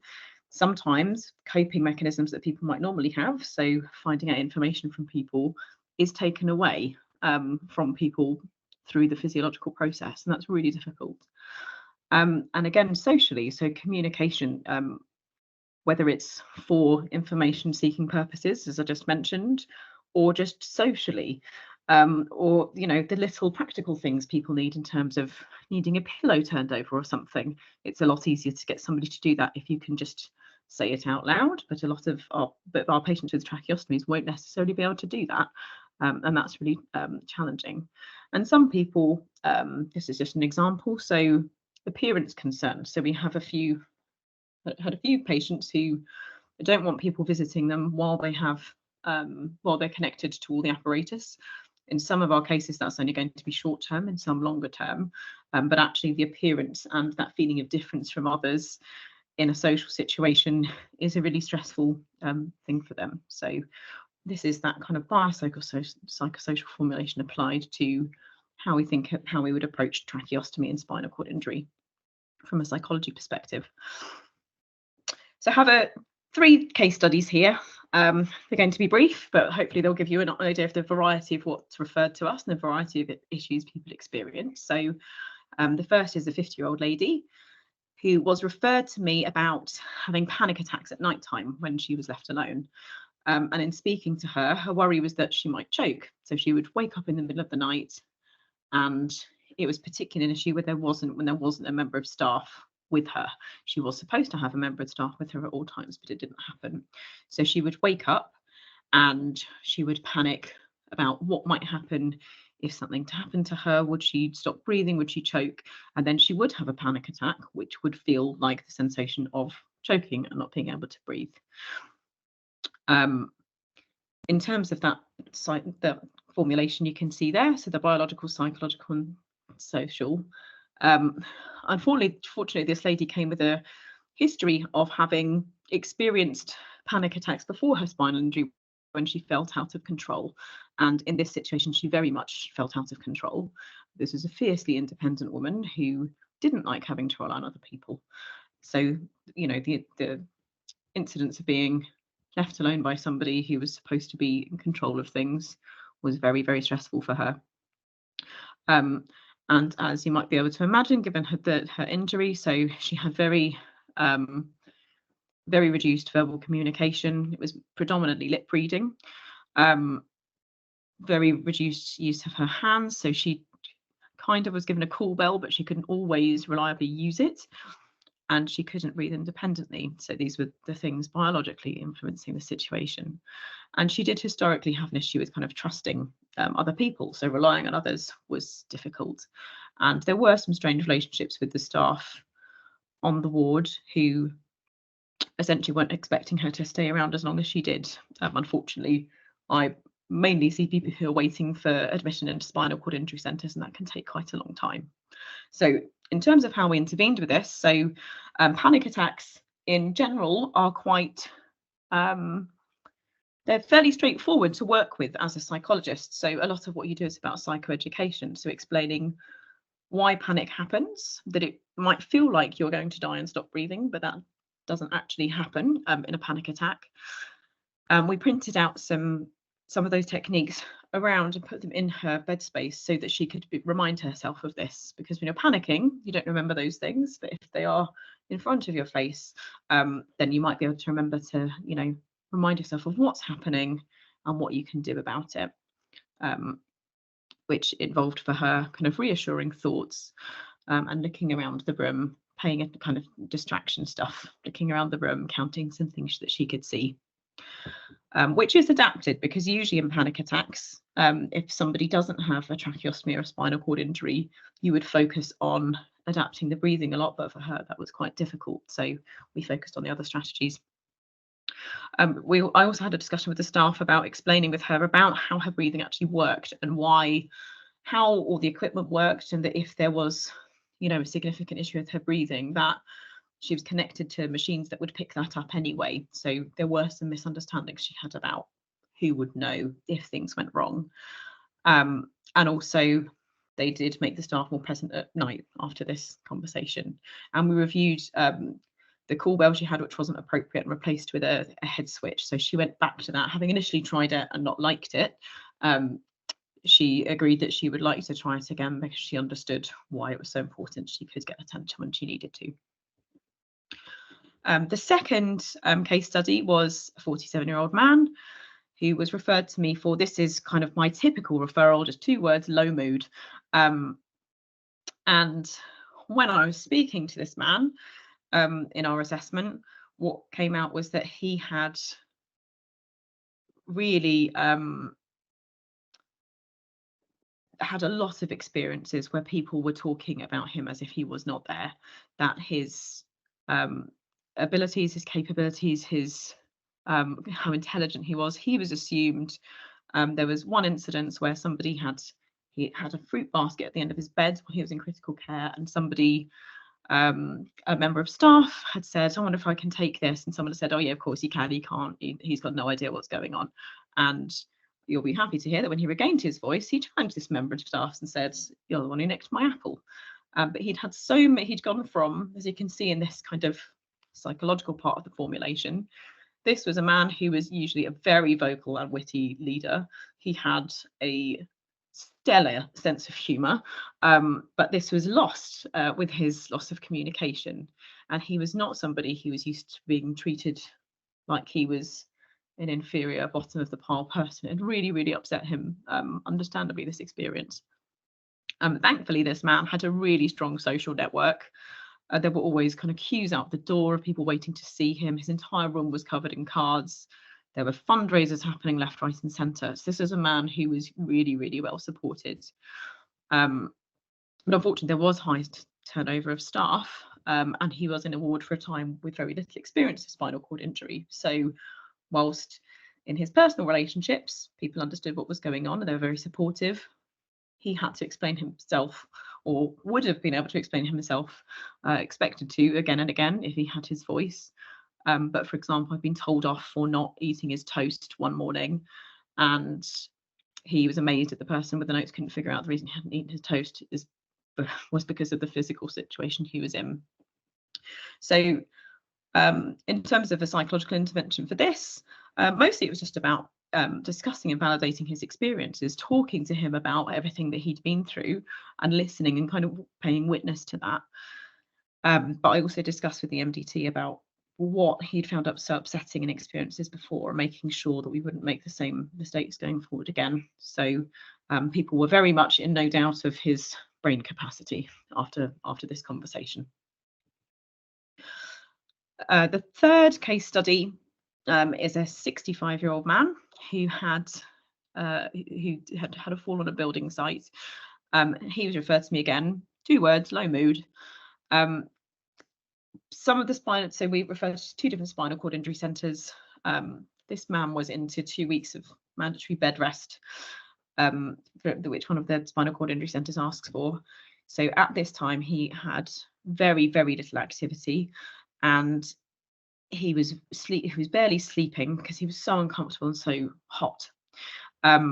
He also felt that he hadn't been told a whole lot about his injury. He had a feeling that he might have been told bits of it, but when he was on significant doses of drugs, and just at times where it hadn't quite made sense to him why he was being told certain bits of information. This was another very, very intelligent man who was used to, he would read Stephen Hawking for fun. He was used to being engaged and using his brain on a very high level, but particularly without his hand function, he wasn't able to entertain himself. He wasn't able to communicate. He was a very sociable man. Again, he had a very strongly supportive social network, but had the high turnover of staff. So where things like his needs for sleeping, one member of staff might note that he liked the fan on his face a certain distance away, that wasn't necessarily carried over. So my main intervention with this man, actually, it wasn't a psychology intervention. My main intervention was to refer him to the Aspire Assistive Technology Service, because this was a man who, when I saw him, his predominant issue seemed to be lack of stimulation and activity and engagement in things. So being able to do things for himself again, a very independent man, that was the thing that we agreed would make the most difference for him, and I'd catch up with him after that referral to see if it had helped. But we also kind of printed off some things for the MDT about the fan position at night, because I think whilst unfortunately we'd like to think those discussions happened every handover about what was important for him, that hadn't necessarily happened. So making sure that, we were covering as many bases as we could in terms of people who might see that information. And the final case study, so a 59-year-old man who had referred for tearfulness and avoidance, and he had an intense pain in his neck, especially when he was asked to talk, and a recurrent choking sensation. in terms of coping, he said that he preferred not to think about the whole time. Like, he liked to think of things kind of one thing at a time. And he described himself and his wife also as being always quite a quiet and a reserved person. His wife was a fantastic communicator. But in talking to him, it was clear that the concern was about how little he was talking to staff and didn't want to talk. And I think the worry was that they thought this was kind of mental distress. But in talking to the man, he said that this was actually pain. He was in so much pain that physically moving his mouth and his jaw to talk was excruciating for him. That's why he didn't like talking. And he told them he didn't like talking, but they'd misinterpreted that as, you know, he didn't want to think about it, which was confusing because he also didn't really like to think about it. But the talking he was talking about was physical. Talking physically hurt him. Communication was a big problem for him. So he would feel that he was in pain and he was choking, but he wouldn't be able to get the attention of staff to be able to do anything about this. So the predominant part of this intervention was talking to the speech and language therapist about getting a common concerns list up for him. So, for example, he'd have number one was the pain, number two was the choking sensation, things that he was worried about, and we hung that near his bed so that he could draw people's attention to it. Unfortunately, the MDC's use of and reference to that was variable, but thankfully there were some members of staff who paid good attention to that. But we also had some relaxation strategies that he could use when the pain was in the kind of moderate distracting level. When pain is a 10 out of 10, there's not much you can do to touch that with relaxation strategies, unfortunately, but to let him know that there were ways of distracting himself and calming himself that might help with that kind of the excessive attention that he was giving that pain and the anticipation of that pain.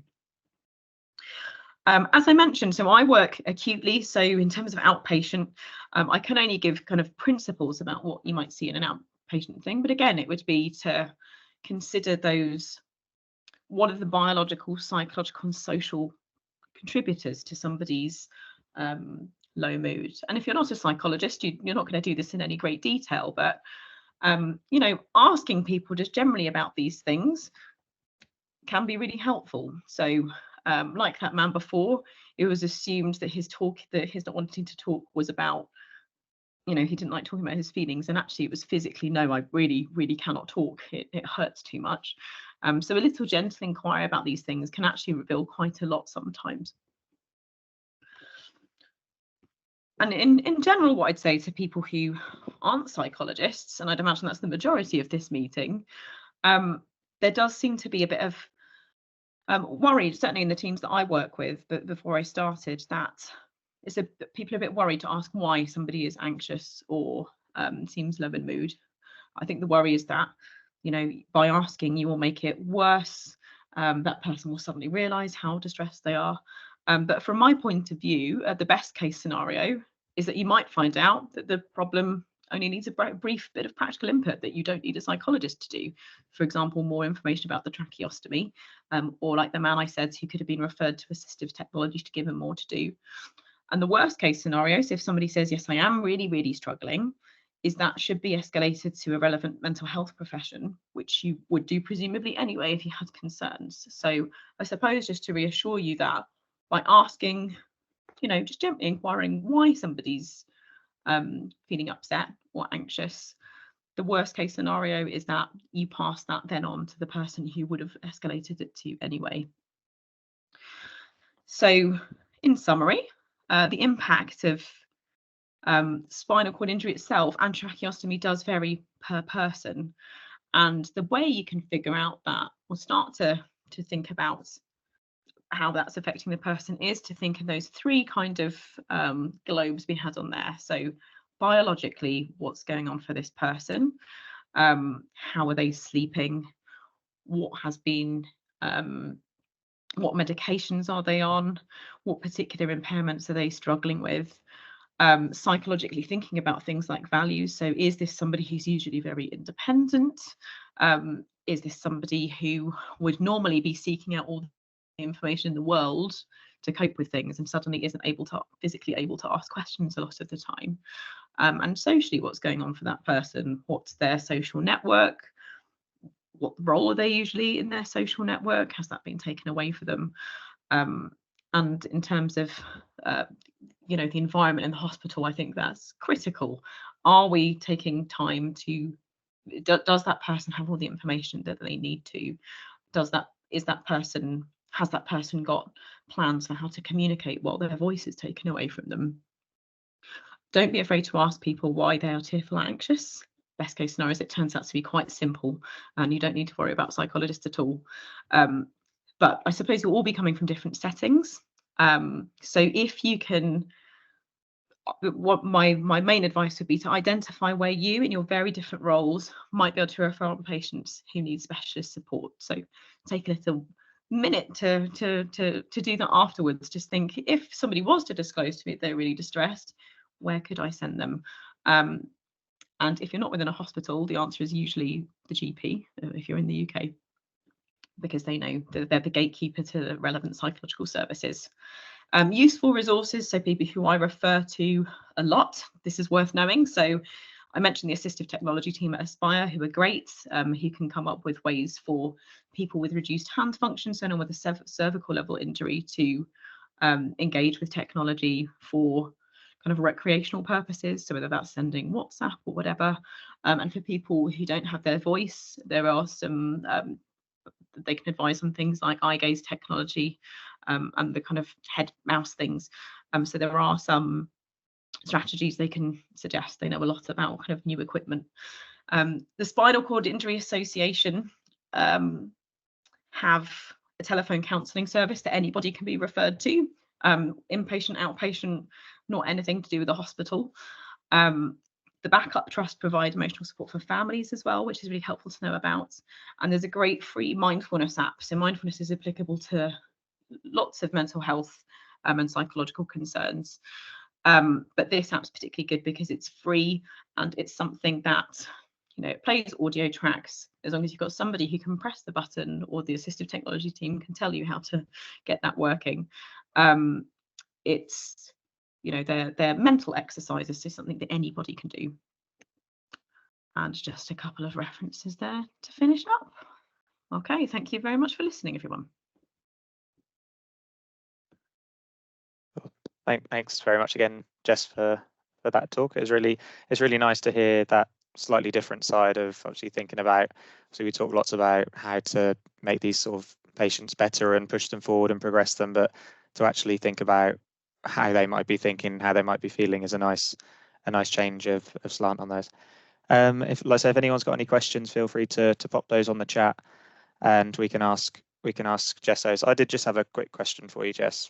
With obviously the combination of spinal injury patients and those with tracheostomy, do you tend to have you found any sort of similar complaints or similar issues from those particular kind of patients that keep coming up?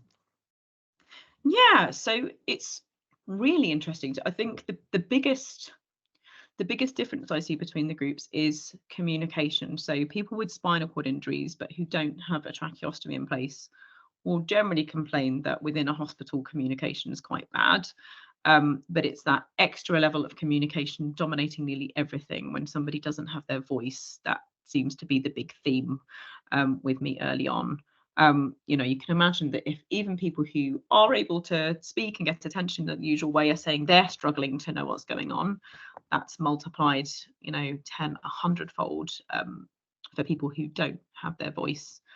And I think it's something that I've found really important, I think, for patients with tracheostomies in general. So we mentioned the that kind of biopsychosocial formulation. I think I've found it really makes a difference with the team sometimes when patients with tracheostomies who can't fluently express themselves reliably if they're not on the speaking valve or whatever, where people have had kind of walls behind them of what their normal life looks like, that's been really helpful, I think, for the staff to think, oh, this isn't somebody who's usually passive and quiet, just to show what somebody's personality and social life is like. Because, you know, like that man who I mentioned had the fruit basket and they assumed they basically called him brain dead, and this guy was the opposite of that. I think because people can't tell the team who they are as easily.